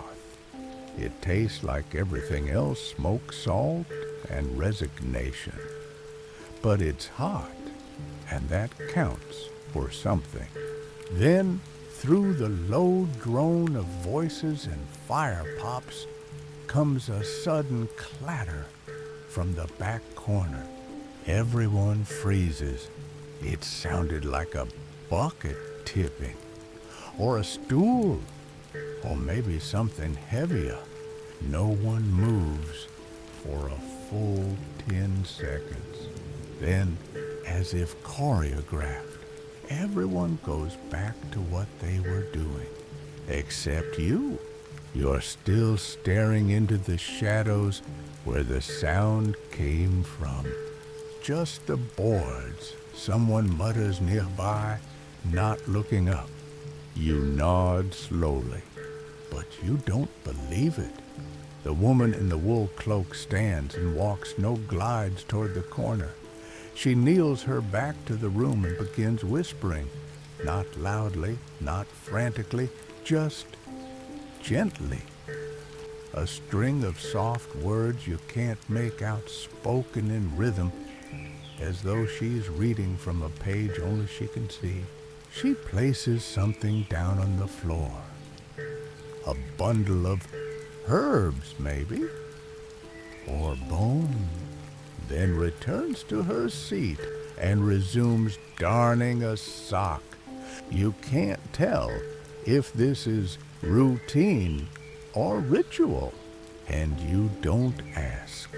Historians still argue whether households in Viking times maintained daily spiritual practices, or if those rituals were only performed during specific seasonal festivals. But here, in the flickering firelight and the hush that follows every odd sound, it feels like the spiritual is never far away. It's stitched into the fabric of the Longhouse, same as straw soot and the smell of smoked herring. The fire is stoked again. A fresh log cracks open with a sharp snap that makes a few people jump. You don't. You're starting to understand the rhythm now. The Longhouse has its own pulse, its own breath. It inhales new arrivals, exhales the forgotten. You've seen it, felt it. Someone begins singing. A different voice this time, male, deep and rough like a mountain, trying to remember music. The song is low and slow, telling the story of a man who turned into a tree after losing his wife in a storm. The moral is unclear. The sadness is not. The children curl up under blankets, heads resting on bundles of fur and patched tunics. A woman plats the hair of a girl with half-closed eyes. The dog settles beside the fire, letting out one great sigh that seems to speak for everyone. Even the goat seems tired. You look to the beam above again. The face still watches silent. You almost nod to it. Then the door moves. Not much. Just a ripple in the hide curtain, as if someone exhaled from the outside. No one says anything, but a few heads turn. A man near the door stands, walks over and pulls the curtain tighter. Not fast, not nervous, just firm, as if to say, "Not tonight." Then he returns to his seat without a word. You tuck your knees up under the blanket and lean into the hay, which no longer scratches as much as it did. Maybe you've gone numb. Maybe that's a good thing. The toddler crawls back over to you and places something in your lap. You look down. A pebble, smooth, round, cold, for watching, he says. Then he curls up next to the goat and falls asleep immediately. You stare at the stone. You don't know what it means, but you keep it. The fire dims again, not out, just quieter, gentler, like even the flames know it's time to whisper. Shadows grow longer and blend together, erasing the edges of things. The Longhouse folds in on itself, its corners thick with silence. You don't move. Neither does the goat or the toddler who now sleeps in the classic sideways sprawl of children everywhere, one foot in the air, a mouth open arm draped over the goat's head like he's claiming it. You rest your chin on your knees, wrapped in the wool blanket that you've long since accepted as your second skin. The air smells like old fire and damp straw. Not pleasant, but not new. Familiar now. The woman in the cloak, the one who always seems to know too much, has taken up her usual seat near the fire. She has a bundle in her lap. It's wrapped in cloth, small and rectangular. You watch as she unties the corners and folds the fabric back. Inside is a piece of wood, flat, polished, etched with strange marks, runic probably, or something older. She stares at it for a long time, then looks up right at you. She holds your gaze for several seconds. Then, without breaking eye contact, she presses her palm gently to the wood. The room gets colder, not by degrees, by attention. Everyone notices. Everyone feels it. A child whimpers in her sleep. A man coughs, but doesn't speak. Even the fire pulls back into itself, the flames shrinking slightly, curling tighter around the logs, like they too want to hide. The woman closes her hand over the wood again. The moment passes, and still no one speaks of it. Historians still debate whether such objects were used for divination, remembrance, or something more arcane. Pieces of tree carved with silent words passed down not by voice, but by skin. Some believe they were tools for communication with ancestors. Others with things less welcome. You lean back against the post behind you, trying to let the quiet settle into your bones. And then it comes. A sound from above. Not loud, not sharp, just a soft thump on the roof. The sort of sound that wouldn't mean anything in another place. A falling branch, a clump of snow.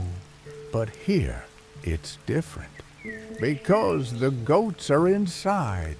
Because the trees are far. Because you hear it again. Thump, thump, then scraping. A slow drag across the roof's wooden planks. No one speaks. The fire crackles once awkwardly, like it wants to fill the silence, but doesn't know how.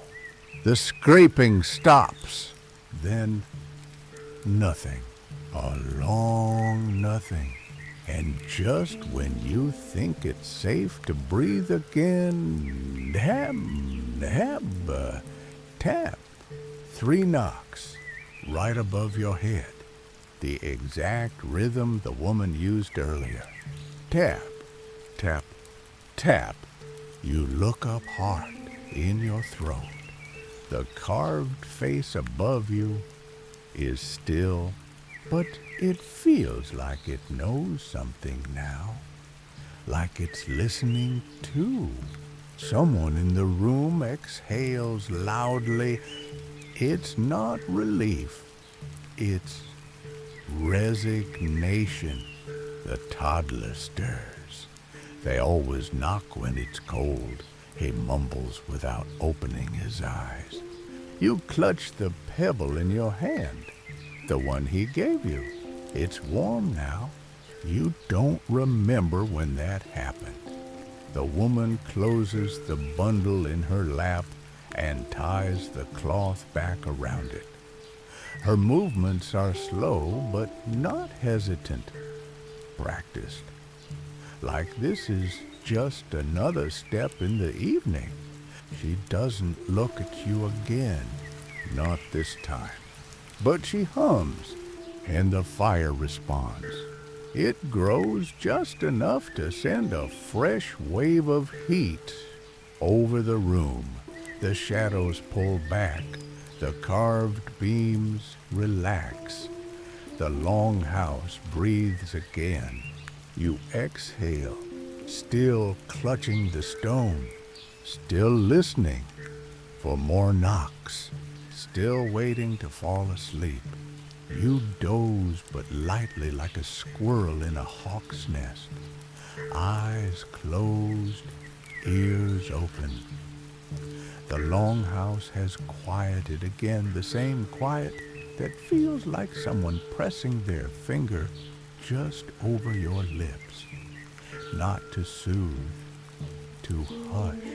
The toddler is still beside you, one arm flung carelessly across the goat who hasn't moved since sundown.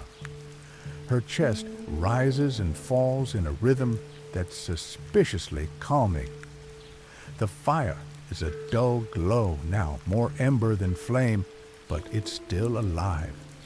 Barely. Like the rest of you. Then someone groans in the dark. It's deep, guttural, a sound dragged up from the spine. You open your eyes. A man near the wall is sitting up, not fast, just straight. His head low, hair hanging over his face. He's rocking. You can't see his hands. You're not sure you want to. Across the room, no one stirs. Or rather, they stir just enough to not look at him. The woman in the wool cloak slowly turns her head toward him. No words, just attention, focused like a blade. The man starts to mutter.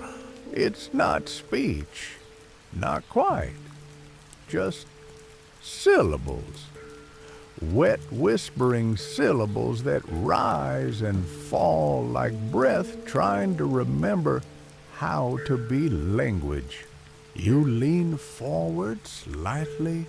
He stops and then very calmly lies back down as if nothing happened. The goat blinks once. You don't. Historians still argue whether trance states in Viking culture were expressions of madness, prophecy, or divine possession. The Seder ritual practitioners were said to slip into altered states to speak with gods or glimpse the bones of what had not yet happened. But no one agrees on how they came back, or if they always did. The fire crackles again, uncertain of itself. You look up. The carved beam above your head seems different. Its mouth is still open, but the curve of it no longer a scream. A smirk. You shake the thought away. Someone throws a log on the fire with a bit more force than necessary. Sparks leap up. The toddler stirs and mutters something about the sun being late again. You chuckle softly. The sound feels wrong in the silence, like breaking glass at a funeral. Across the room, a woman starts to cough. Dry, repetitive, it doesn't stop. She bends forward, covering her mouth, and you hear someone get up to fetch a mug or a cloth Or maybe both. The chieftain, who had been nearly invisible in the shadows, moves toward her, not fast, not concerned, just present. He kneels, presses a palm to her back, and says something in a voice too low to hear. She nods, coughs again, then slowly drinks from the mug handed to her. The Longhouse observes it all without commentary.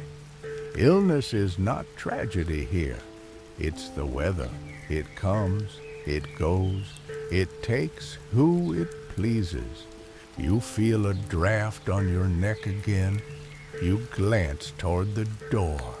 Still closed, still bound in red string, still too thin for your liking. The woman in wool is stirring something now, a black pot over the fire. It smells sharp herbs and smoke, and something bitter underneath. She hums while she stirs. You realize she never hums the same tune twice. You lean your head back and let your eyes close just for a moment.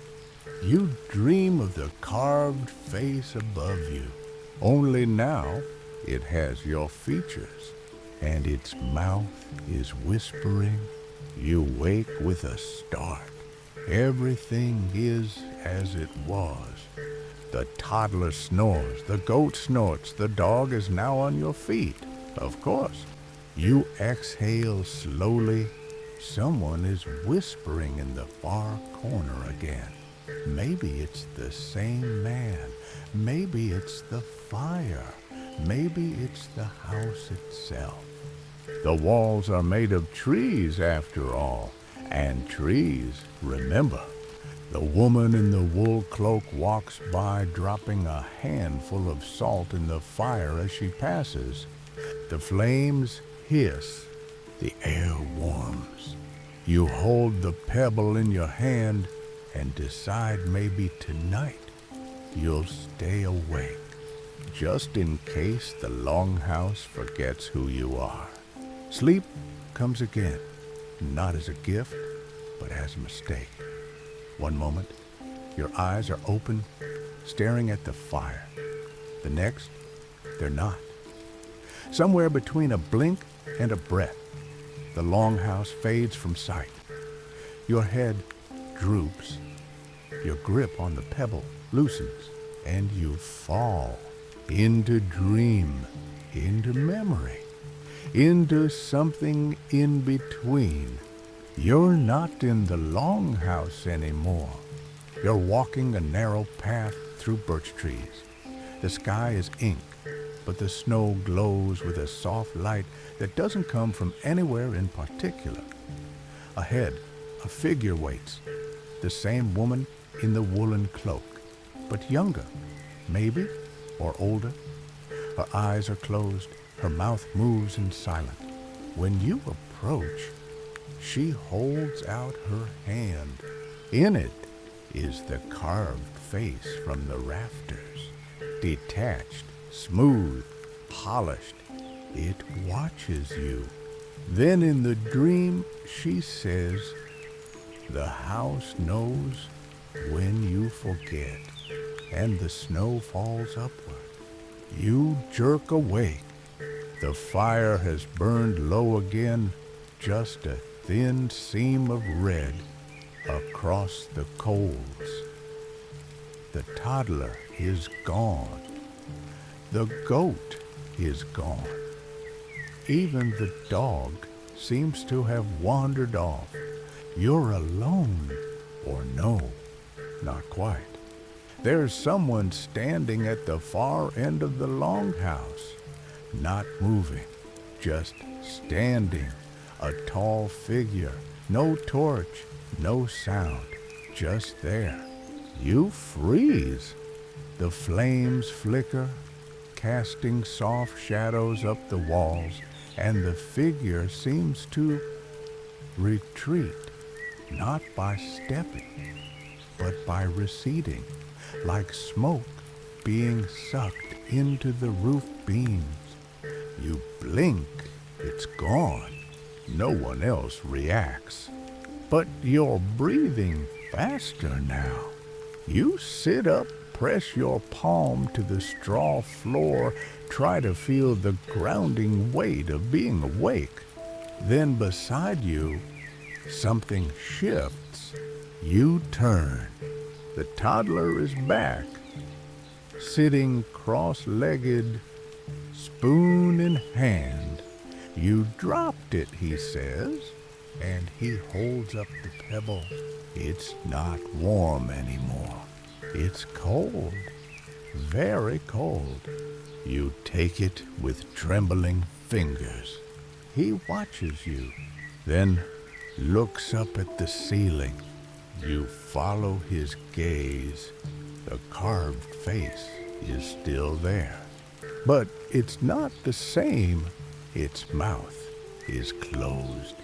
Its eyes, once empty, now seem to glisten, just slightly, like they remembered something. You swallow. The woman in the woolen cloak is crouched near the fire again, stirring something. She hums, this time low and sharp, a melody that winds like rope rather than flowing like water. A few people nearby begin rubbing their temples, others murmuring. You realize the air in the Longhouse has grown thick again, not with smoke, but with attention, like the house itself has turned inward. You hear breathing that isn't yours behind you. You turn too slowly. There's no one there, of course. Historians still argue whether Viking longhouses were built as spiritual vessels, sacred places where ancestors could be honored, invoked, or even housed. Some say the carvings in the rafters weren't meant to watch outward, but inward, not to protect the house, but to remember who belonged inside. You look again at the carved beam. The face seems to tilt just a little.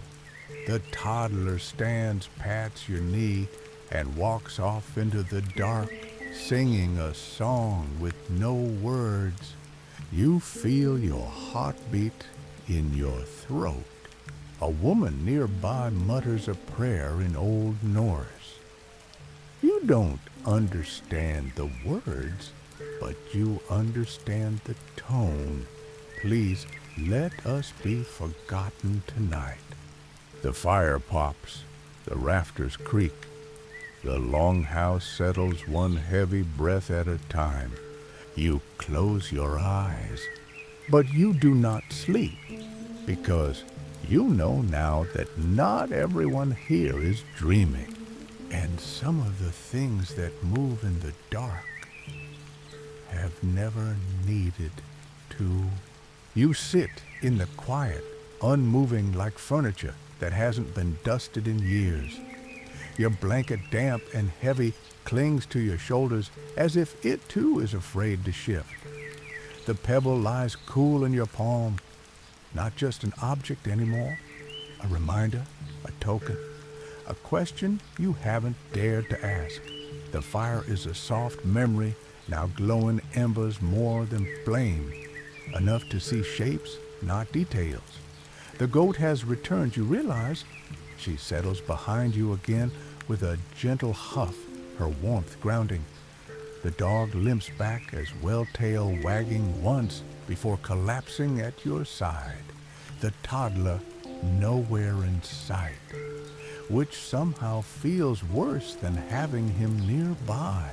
And the carved face above you, still, silent, watching, or remembering, or deciding.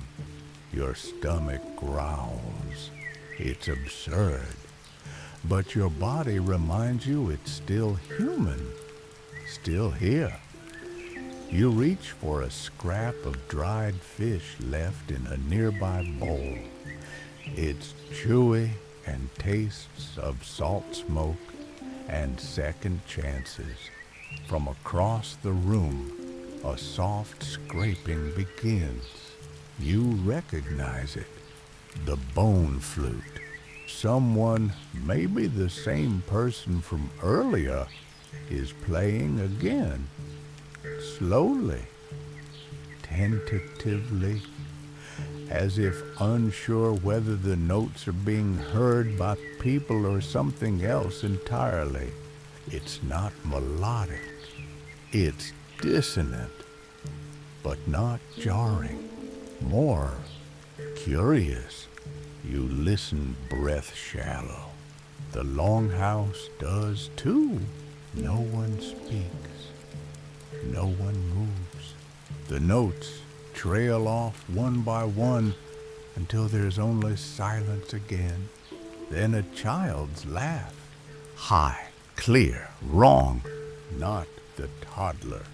Not even from the same part of the room. It comes from the rafters. A woman gasps softly. Someone whispers, "Again." Another replies, "Ignore it." You don't. You look up. There's no child. Just a shape dangling. No, not dangling. Perched. You blink. Gone. You reach for your pebble. Still cold. Still yours. Still not explaining anything. The woman in the wool cloak is seated cross-legged now, eyes closed, arms resting on her knees. Her lips move in silence. Prayer spell. You have no idea anymore. You just know it feels like the room is bracing, and outside the wind is back. But this time it doesn't howl. It speaks. Long, low gusts that rise and fall in deliberate pulses, like the world is breathing words through its teeth. Then thud from the wall behind you, not above, not the roof, the wall. The plank shifts just slightly. The goat presses against you harder. You do not breathe. The toddler returns again, how this time without a word. He sits beside you and stares into the fire like he's been doing it for 100 years. They're remembering, he says. You turn slowly. Who? The house. He offers no more.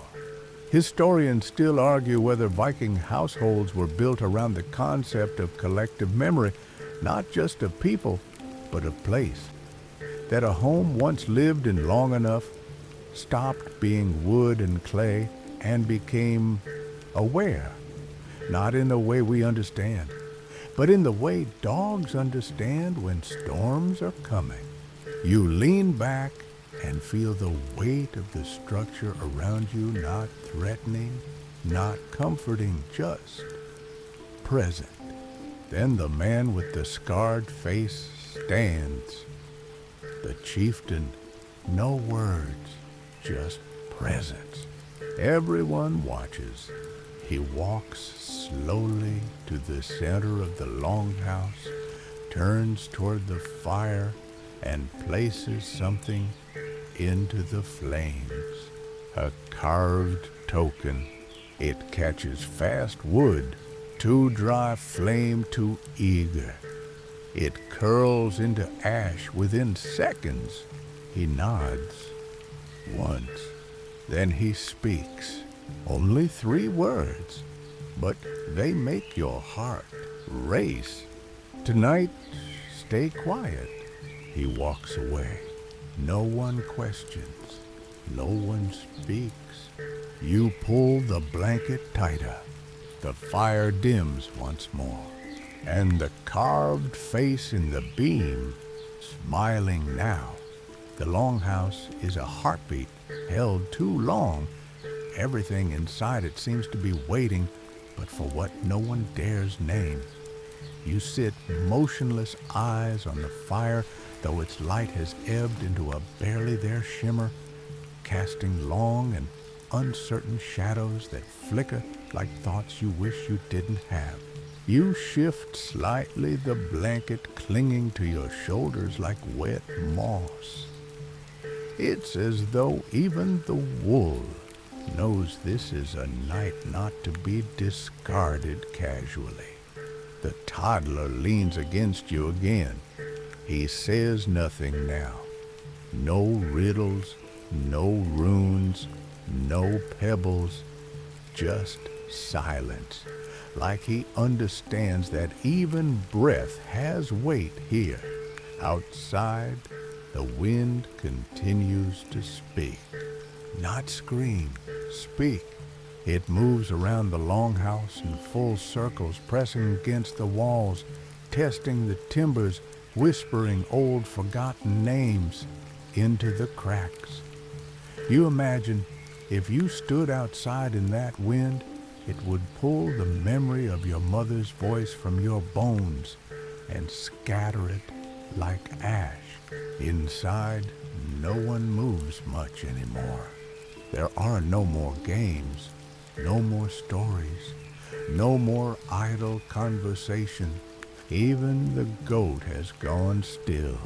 Only the fire makes sound, and even then it sounds careful. Then from the far end of the room, a sound you don't recognize, a low rattle like wood shaking inside hollow wood. It repeats 3 times, then stops. The wool-cloaked woman lifts her head. Not yet, she says softly to no one in particular.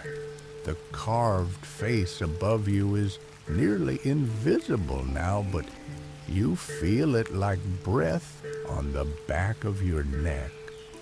Watching, waiting, deciding.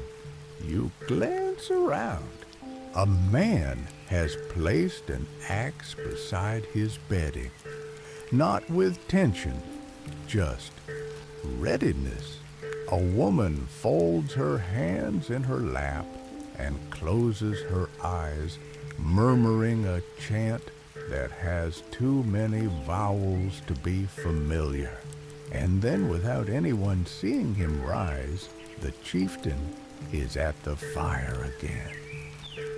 He stares into the ember's face, impassive, but the firelight glints off his scarred eye like it's alive.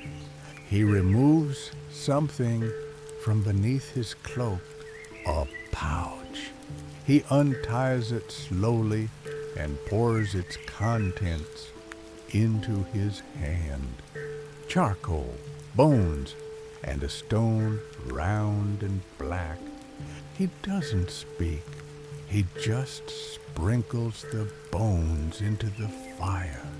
The flames flare not wildly, not dangerously, just clearly. For a brief moment, the longhouse is lit like it's morning again, and you can see everyone's faces. Tired, alert, not surprised. The fire dies down again, quickly returning to its red murmur. The light leaves, but something else remains. The silence is now complete. Heavy, intentional. Not even a child coughs. Not even a chicken clucks. You can hear your own heartbeat. Then knock, soft, low, from beneath the floorboards. It echoes once like a question. You don't look at anyone, but you feel every eye in the room slide downward. Another knock, then nothing. The toddler finally speaks. "They're still not sure if you're staying," he says quietly. You look at him. "They don't like strangers who remember too much," he adds. You want to ask who they are, but you don't. Historians still argue whether Viking folklore warned of spirits that tested visitors in the night, spirits that lived in the rafters under the floors inside the walls. Some sagas suggest these were ancestors. Others weren't. You pull your blanket tighter as if it's a shield. The carved beam above you feels heavier now. The goat shifts and places her head in your lap. The dog whimpers in his sleep. You close your eyes, not because you're ready to sleep, but because there's nothing else you can do. The room around you is full of people who've lived 1,000 nights like this. They know how to lie still, how to breathe slow, how to make themselves invisible to whatever passes through. So you try, and in that quiet, in that stillness, you hear it again. Not outside, not under, but inside, a voice, soft and close, whispers into your ear. Don't move when the names start. You open your eyes, but there is no one there, only the dark and the fire barely breathing. The Longhouse has become a mouth, and you are sitting inside it, waiting to see if it chews. The fire has settled into a sullen glow, no flame, just the quiet orange of tired coals. Shadows leaned longer, blacker, more confident. And the silence has a shape now. It presses in from all directions, not loud, but dense. The kind of silence that's trying to see if you'll flinch. You haven't moved in 10 minutes, maybe longer. Around you, others are still in their nests of wool and straw, eyes open but fixed elsewhere. Not sleeping, not quite awake, just existing beneath the weight of something old and agreed upon, but never said aloud. Then you hear it, a voice from nowhere, a single name spoken slowly with the certainty of someone reading from a stone. Halbjörn. Just like that, the air in the Longhouse tightens. You feel it before you understand it, the way animals do before a storm. No one answers. But a man near the central post breathes in sharply like the wind just punched him in the chest. He sits up slow, reluctant. The toddler now back at your side again, of course he is, whispers one. You glance at him. He doesn't look back. Then another name, Freydis. A woman flinches, not visibly, not to most, but you see her grip her blanket tighter. Her lips move soundless. Two, the toddler says. The voice continues. Each name lands like a stone dropped in a still lake. There's no echo, no answer, just impact. Wait. The air shifts with each one, and the shadows stretch their limbs. The goat lifts her head and huffs through her nose. Even she knows. You try to track the voice, man or woman, old or young. You can't tell. It's not coming from a mouth. It's coming from the house. Historians still debate the role of night rituals in Viking homes, whether the naming was a way of honoring the dead or appeasing spirits that once lived in the space. Some believe it was a roll call for the remembered. Others insist it was a test to see who didn't belong. Another name. Yrsa. The air drops 10 degrees. You rub the pebble in your hand instinctively. It's warm again. Burning even.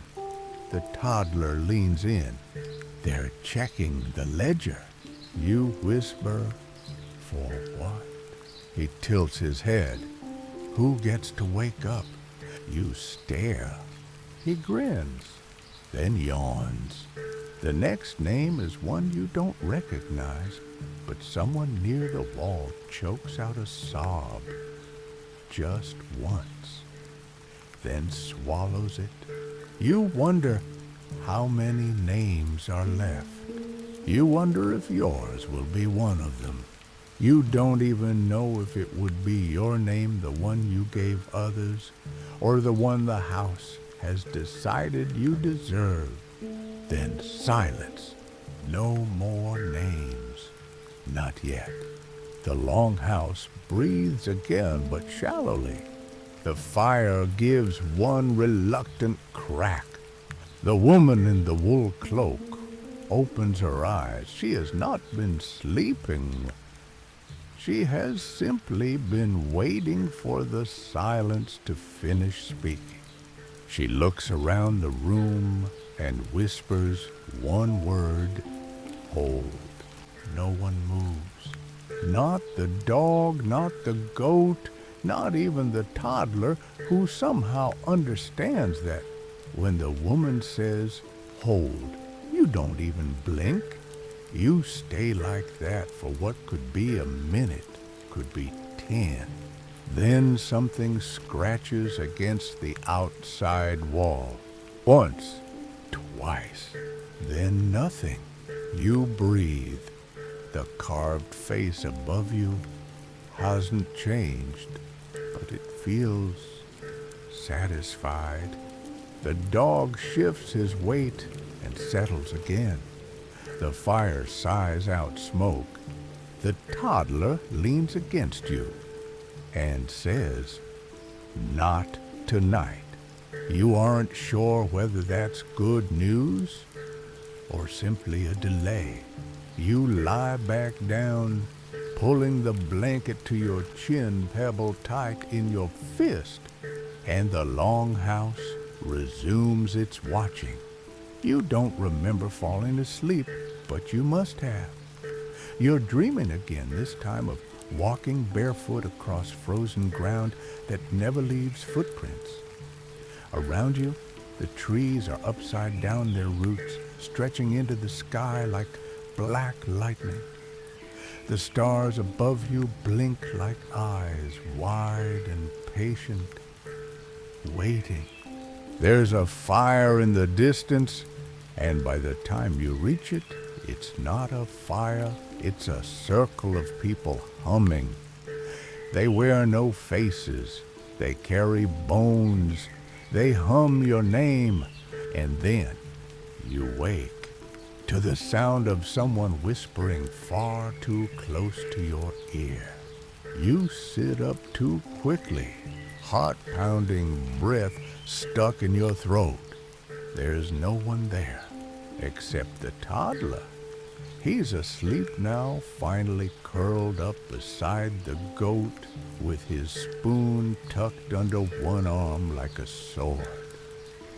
The dog is beneath your feet again, dead weight and snoring.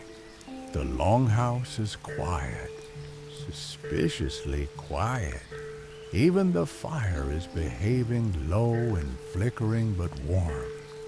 No shadows dancing, no names being called, no knocks from the roof, walls, or floorboards. You scan the space. A few people are still awake, murmuring softly over bowls. or thread their voices wrapped in the hush of a place that's always listening. The chieftain is seated near the far wall sharpening something.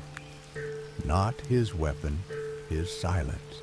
You realize your jaw is clenched and relax it. Your shoulders follow, then your hands. The pebble is still in your palm, still warm. You think briefly about throwing it into the fire, about seeing what happens when one of the night's talismans is returned to the unknown. You don't. Instead, you slip it into your pocket, just in case. From above, a gentle drip. You glance up. A leak in the thatch. Condensation blood. You stop that thought before it finishes. It's probably water. Hopefully water.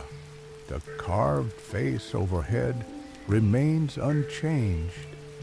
Eyes hollow, mouth open. But the longer you stare at it, the more it resembles someone you once knew. Not clearly, just enough to bother you. The wool-cloaked woman is seated by the hearth again, grinding herbs between two stones. The smell is sharp metallic tinged with sage. She looks up once, sees you, nods, and then goes back to her work. You nod back involuntarily. You wonder if that means you've been accepted or just counted. Historians still argue whether Viking longhouses were living archives, repositories for family memory and spiritual continuity. In some villages, beams were reused across generations, passed down like heirlooms. With every passing night, you begin to believe that memory doesn't just live in stories. It soaks into the wood, into the rafters, into the bones of the house itself. A soft chant begins again. From the back, a woman's voice, low, steady, repetitive. You don't recognize the language, but you don't need to. It's a cadence that says, stay, wait, remember, don't speak, and then something peculiar. The air grows warmer, not all at once, but gently like a soft hand pressing against your back. You feel your muscles unclench. You exhale without realizing you've been holding your breath again. And the goat ever your constant lets out the most contented bleat you've heard yet. Then astonishingly, a laugh, a real one. Somewhere near the fire, a man chuckles. Then a woman joins him. It isn't loud. It isn't disruptive. It's just human. For the first time in what feels like days, the Longhouse sounds like people again. The dog groans, stretches his legs, and flops to his side. The toddler sighs in his sleep and drools on the goat. The face in the rafters stays still, watching, yes, but resting. You lie back again, this time not out of fear or exhaustion, but from something close to peace. The fire's soft flicker glows against the inside of your eyelids, and the house breathes with you, for once in rhythm. You drift in and out of sleep, not quite dreaming, not quite awake. The kind of rest where thoughts unravel like thread, but never form a proper pattern. Time bends. One breath takes minutes. The next feels like it skipped ahead by hours. When you open your eyes again, the fire is low but steady. The longhouse is wrapped in the hush that only comes after something has passed, like a storm or a secret, or the moment when everyone decides not to speak about what they just saw. The goat is still beside you, head resting on her front legs, nostrils flaring with soft, steady breath. The dog is gone again. The toddler has relocated 3 feet away and is now using a folded tunic as a pillow and a wooden ladle as a comfort object. You make a mental note to never take spoons for granted again. Then you hear a sound you haven't heard all night. A stringed instrument, a lyre maybe, or something like it. Its notes are thin and tentative, like they're afraid of being overheard. The melody is slow, fragmented. It drifts through the longhouse like wood smoke curling around beams and heads and sleeping limbs. You can't tell where it's coming from. No one seems to be playing it, and yet it's here. Some of the others begin to hum along, not in harmony, not in rhythm, but in recognition. This is a tune they know, one you don't. The carved face in the rafters seems softer now, less stern, almost listening. You close your eyes and let the music seep into your bones. Then a knock, not loud, just definite, on the door this time, not the walls, not the roof. 3 knocks, evenly spaced. No one answers, not right away. But the music stops, and in its place, footsteps. You sit up. Slowly, the wool-cloaked woman is already moving. She picks up a small bundle near the fire herbs cloth, a small cup. She walks to the door and pauses. The chieftain speaks, then his voice gravel and frost. Do not open, just speak.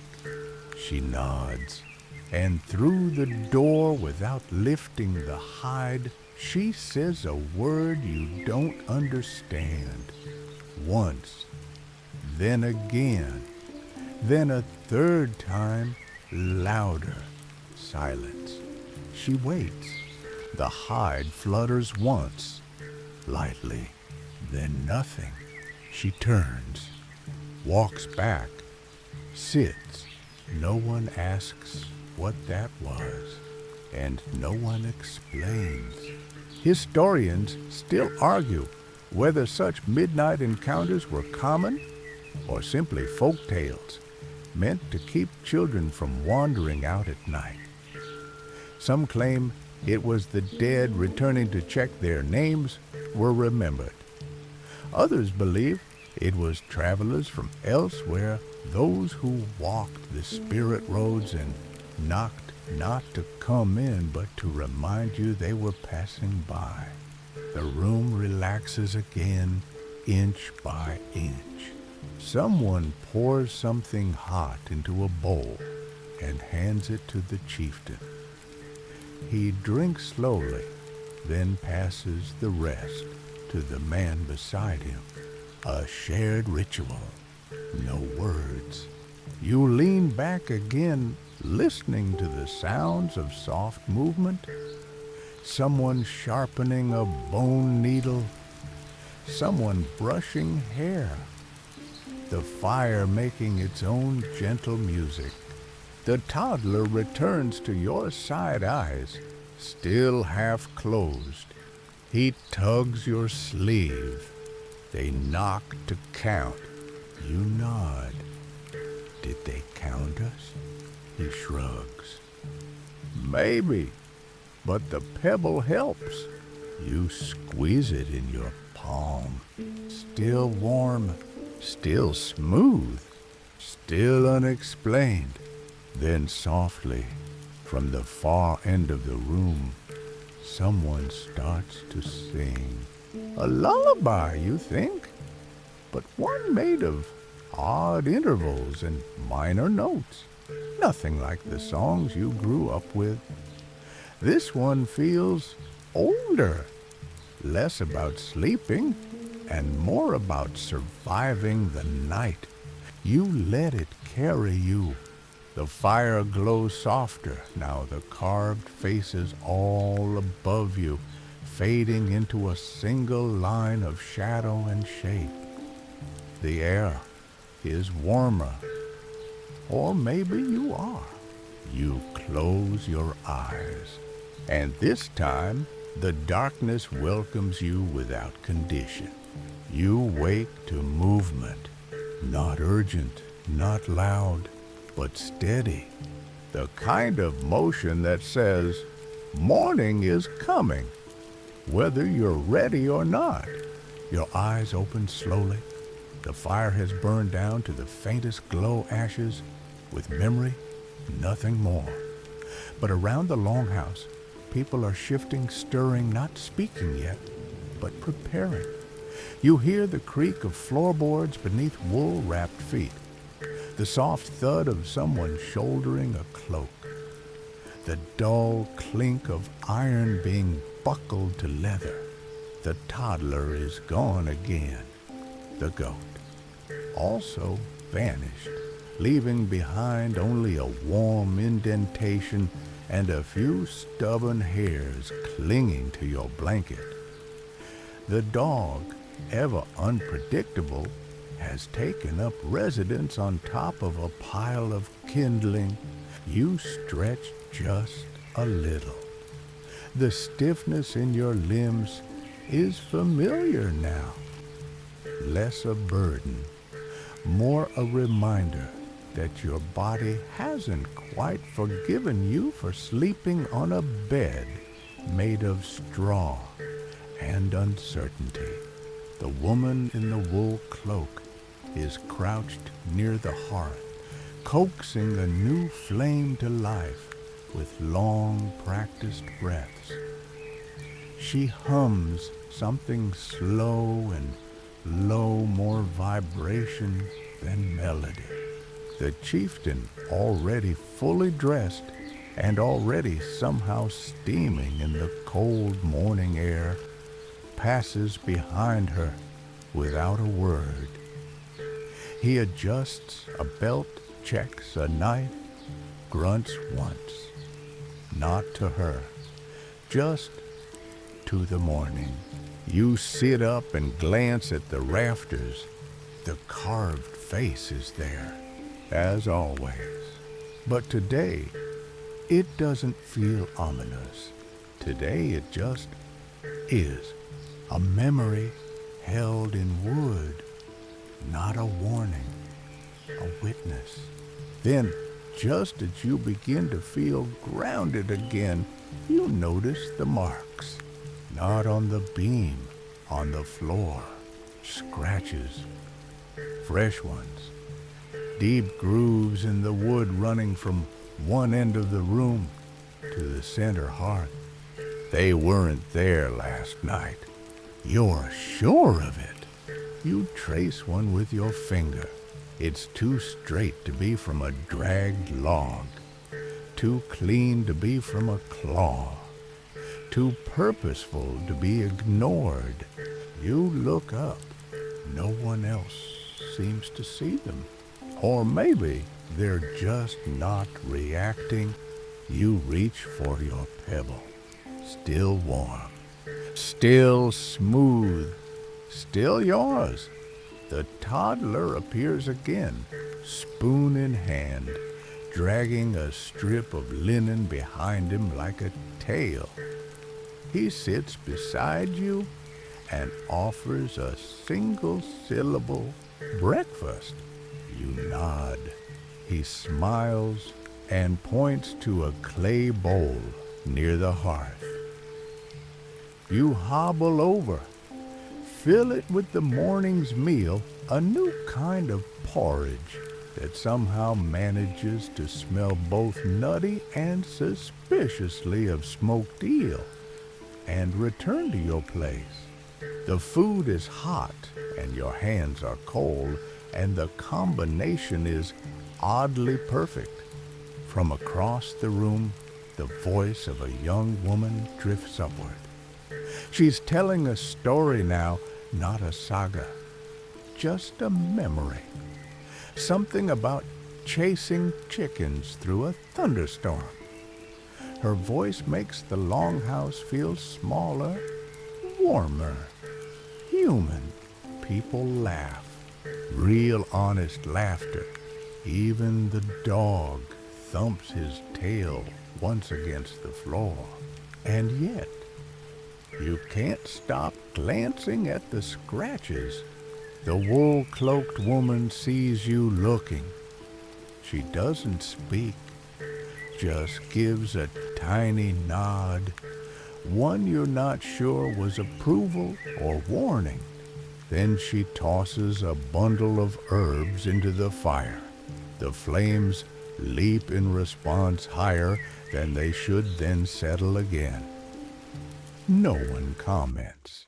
Historians still argue whether these morning rituals were practical or symbolic, whether Viking households stoked their fires this way to banish cold or to keep other things from returning. The truth may be both, or neither, or something we've forgotten to ask. A man sharpens a blade with a rhythm that matches the scrape of spoons on clay bowls. Children toss pebbles at a target carved into the wall. Someone feeds the chickens who have decided they are officially indoor animals now. You glance toward the door. The red string is gone. So is the bundle of herbs that hung beside it. You wonder when that happened. You wonder what it means. But the toddler touches your arm and says, "They didn't count you last night."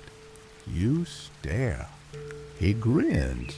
You're still you. And just like that, the weight lifts.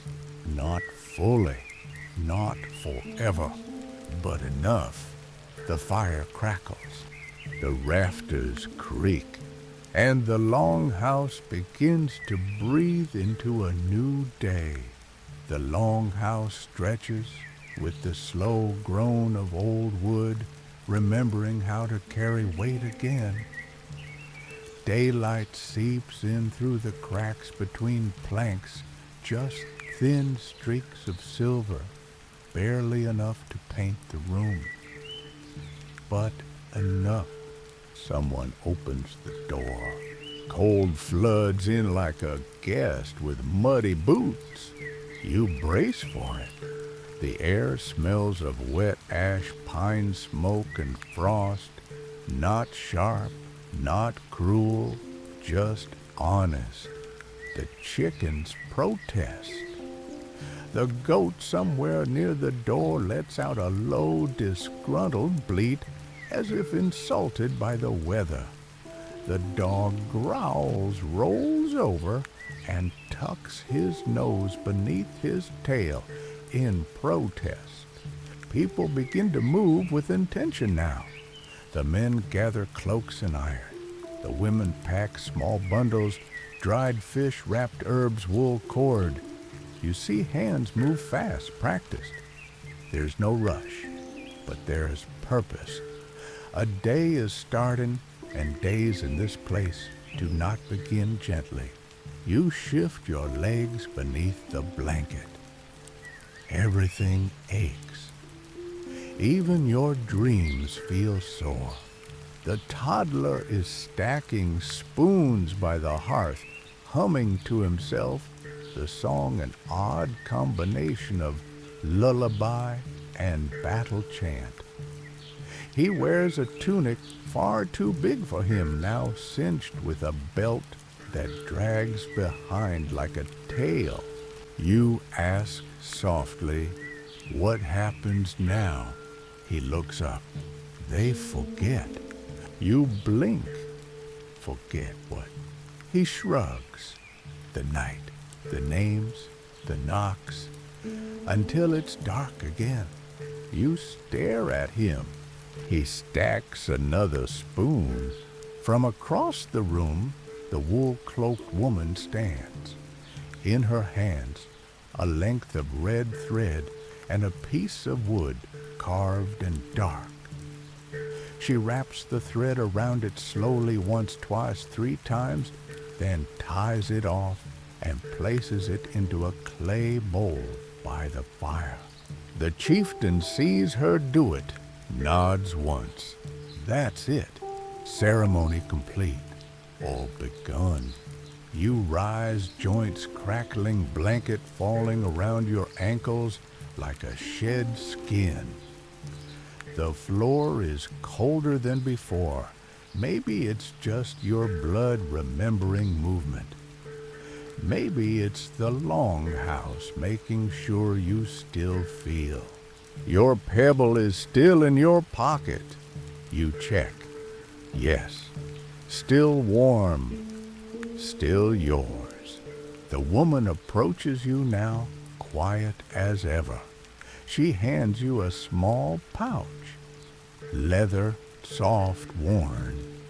Inside, you feel something round, not the pebble, another one, slightly heavier, cooler, for next time she says.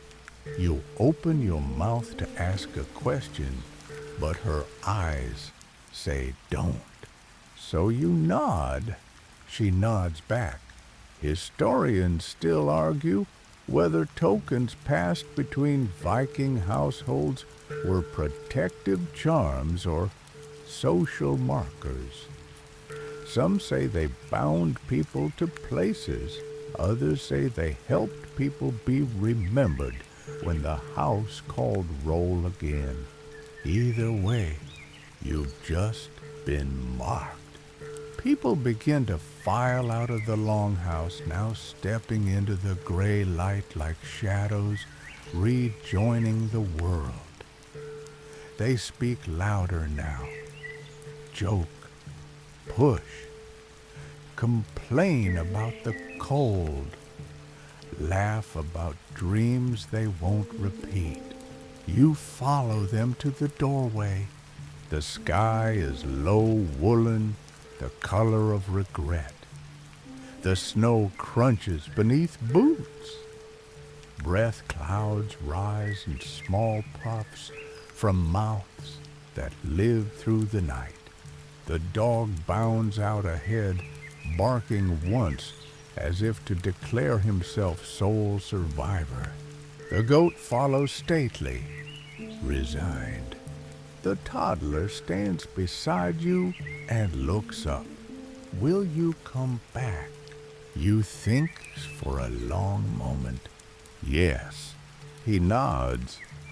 Next time, bring your own spoon. Then he runs off, cape flying, sword spoon raised. You step outside. The wind greets you like it knows your name. The door to the Longhouse closes behind you. No slam, just closes, as if it's taking a breath. Outside, the sky is the color of bone, a flat, heavy gray that presses low against the rooftops as if the clouds are squatting over the village to keep it still. Your boots crunch across the packed snow brittle and loud in the quiet of morning. Around you, the Longhouse's inhabitants peel away into daily life. No one mentions the night, No one needs to. Their bodies carry it like soot on clothes or smoke in hair. Something permanent, but not discussed. You walk slowly, watching the steam rise from your breath like words you never got to say. A few people are tending the livestock pens. A boy tosses a handful of hay to an animal you can't identify, hooved furry, staring with the same gaze the carved faces held in the rafters. Another girl breaks ice from a water bucket using what might be an old sword blade. Normal things, or at least things that pass for normal when you just come from a house that whispered your name in its sleep. The toddler is gone again, vanished into snow and chores and whatever other dimension he seems to live in. The chieftain stands near the edge of the clearing speaking to two warriors. He gestures toward the hills. His voice is low, steady, commanding without volume. The woman in the wool cloak emerges from the longhouse behind you, her steps impossibly silent despite the crunching snow. She doesn't speak. She simply passes you her hand, brushing your elbow just briefly. In it, she leaves a sprig of dried juniper. You hold it baffled. By the time you turn around to ask, she's gone. You don't follow. Instead, you pocket the juniper with the pebble inside your coat. Now the remains of a night the world outside has no interest in believing. Historians still argue whether these talismans were meant to protect the holder from spirits or identify them to the ones who watch. Some claim they were used to mark those who had been accepted by the house. Others argue the opposite, that it was a way for the house to find you again wherever you went. You wonder which one applies to you. A rooster lets out a broken cry that sounds more like a yawn. A child yells about slipping on the ice. Someone laughs too loud, too fast, the way people do when they're still trying to outrun whatever chased them in a dream. And then, from the trees at the edge of the village, a noise, not a loud one, but distinct. A clicking, rhythmic, like wood against stone or teeth. People hear it. They stop, not dramatically, just enough. Then, with the precision of experience, they start moving backward. Not running, not rushing, just retreating. One by one they drift toward the longhouse again, not even looking behind them. Their feet know the way. You follow them because no one's telling you not to. As you step back through the hide-covered doorway, you glance once more at the trees. There's nothing there. But the wind that brushes your cheek smells of fire, sea salt, and something old. You're back inside, and inside the longhouse feels like it never stopped watching. The fire has been lit again. The hearth glows.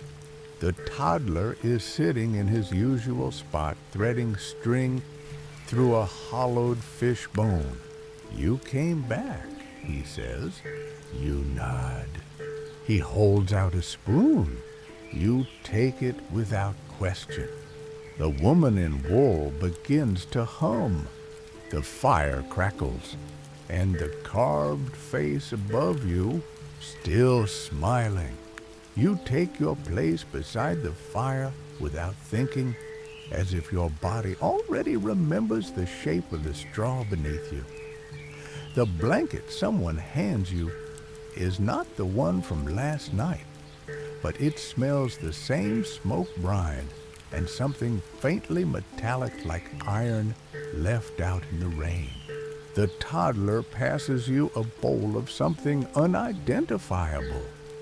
You accept it with the same obedience you gave the spoon. Whatever it is, it's warm. That's enough. The Longhouse welcomes you back the only way it knows how, by not acknowledging you at all.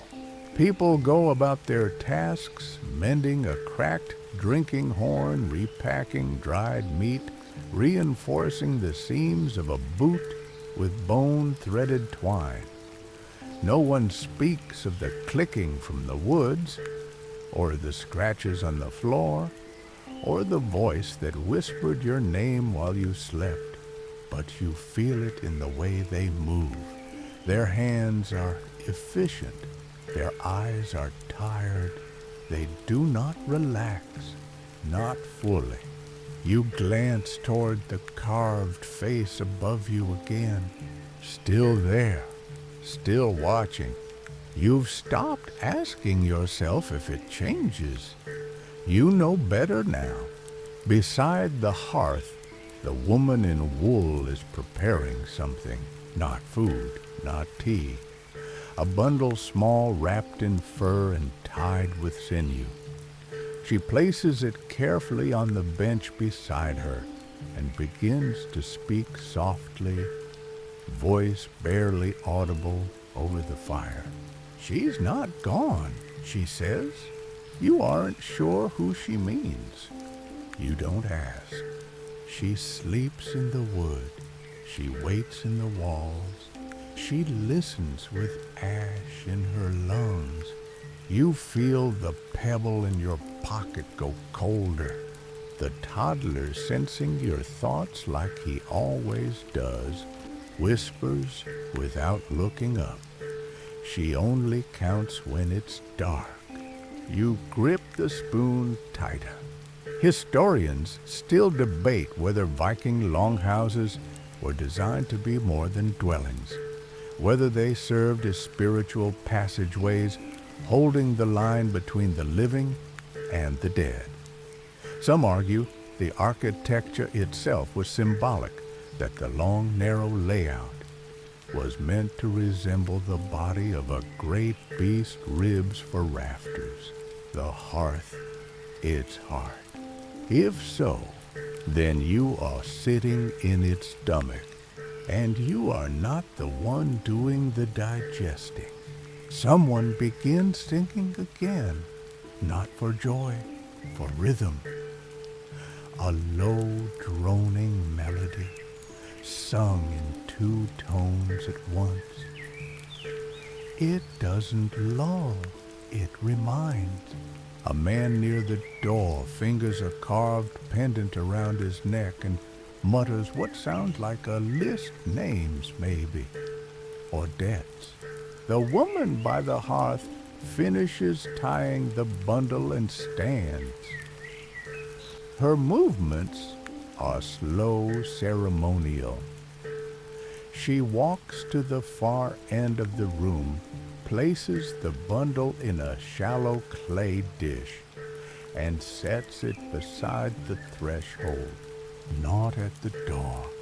Beside it, as if the doorway might need an offering.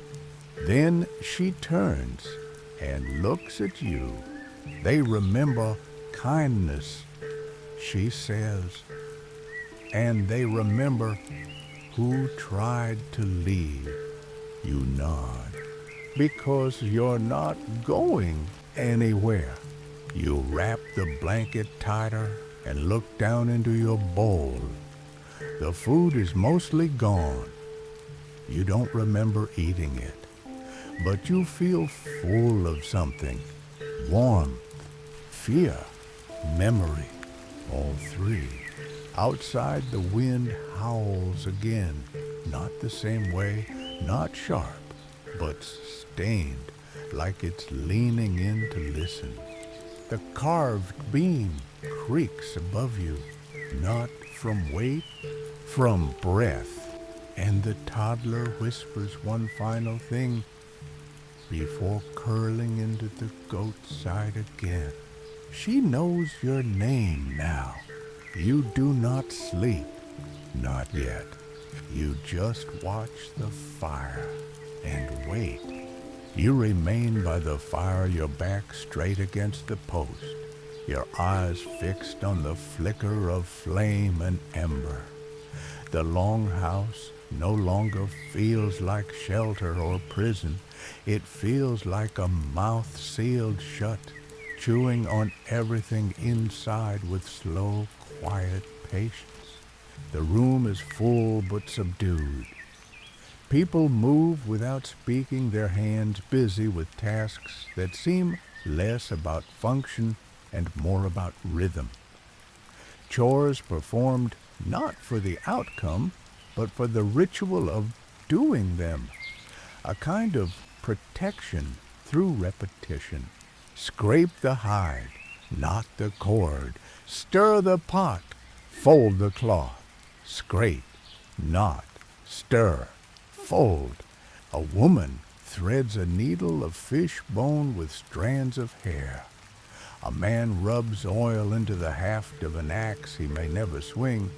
A boy mends a sandal he's already outgrown. All of it feels like a rehearsal for something no one will say aloud. The toddler, spoon in hand, is drawing patterns in the soot beside the fire. Spirals, excess, circles, with a dot in the middle. You lean over. What do they mean? He doesn't look up. They mean remember. Remember what? He shrugs. That you were here. You sit back. The pebble in your pocket feels heavier than before. You look up at the rafters again, your gaze meeting the carved face that's been your unwanted companion for more nights than you can now count. Its expression hasn't changed, but something in you has. You see it differently now, not just a face, but a story. One chiseled into the ribs of the house itself. You don't know who it was meant to remember, but you know it's remembering something. You think maybe it remembers everything. Historians still argue whether Norse carvings in domestic structures were decorative, spiritual, or talismanic. Some say they warded off evil. Others believe they anchored memory, etched the past into places so it couldn't slip away. Here in this Longhouse, it feels like both. The door opens briefly. A rush of cold air creeps in like a thief, curling around ankles and finding its way up sleeves and into hearts. The chieftain steps through his boots, heavy with mud and frost. He doesn't speak. He doesn't have to. He simply walks to the fire, pulls off one glove, and holds his bare hand out to the flames. His palm is black with soot. You don't know why. The woman in the wool cloak appears at his side. She hands him a small bundle, nothing more than a square of linen, folded around something you don't see. He takes it without question, places it in the fire. It doesn't burn immediately. Instead, it steams. A foul smell rises, sweet, earthy, faintly sour like rotting fruit in a cellar, You look around. No one moves. No one breathes. Then pop, the bundle breaks open, and the flames leap upward in a sudden sharp column of light. You flinch. So does the goat. But no one else does. Then the fire dies back down to normal, like nothing happened. The toddler looks up and whispers. Now she knows you're not leaving. The pebble in your pocket burns. You don't remove it. You're not sure you can. The wool-cloaked woman walks past you again and murmurs. The house forgives. Slowly, you nod, not because you understand, but because you need her to keep walking. Someone begins singing soft and low, a song so old it has no melody, just hums and vowels shaped like prayer. One voice, then two, then silence again. Outside, the wind hammers at the eaves. Inside the Longhouse grows impossibly still. Not peaceful, just still. Like something is leaning in to listen. You rest your head against the post, and the carved face leans down just a little closer. The night has folded itself tightly around the Longhouse again. Outside, the wind paces like a restless animal. Inside, the fire gutters low, casting long amber fingers across the walls. The carved faces above you blink in and out of view with each flicker of light. Everyone has gone quiet, not in fear, not even in fatigue, but in reverence, as if the house, having accepted you, is finally ready to sleep and demands that you sleep too. The toddler, now curled in the goat's side like a baby fox in a hay nest, murmurs softly in his sleep. His spoon lies beside him like a relic. The dog snores into the wool of someone's sleeve, and no one bothers to push him off. His warmth is worth the smell. The woman in the wool cloak has vanished again into the corners, the rafters, the grain of the walls. You're not sure she was ever truly separate from the house. Maybe she's what happens when a Longhouse grows tired of forgetting and shapes itself into a person. The chieftain is seated by the firearms crossed one boot, tapping softly, a rhythm only he hears. No axe, no armor, just breath and body equal to the rest now. Even he answers to the dark. You close your eyes just for a moment, and you begin to fall not into dreams this time, but into stillness, a slower kind of sleep, one that doesn't carry visions or voices, one that simply holds.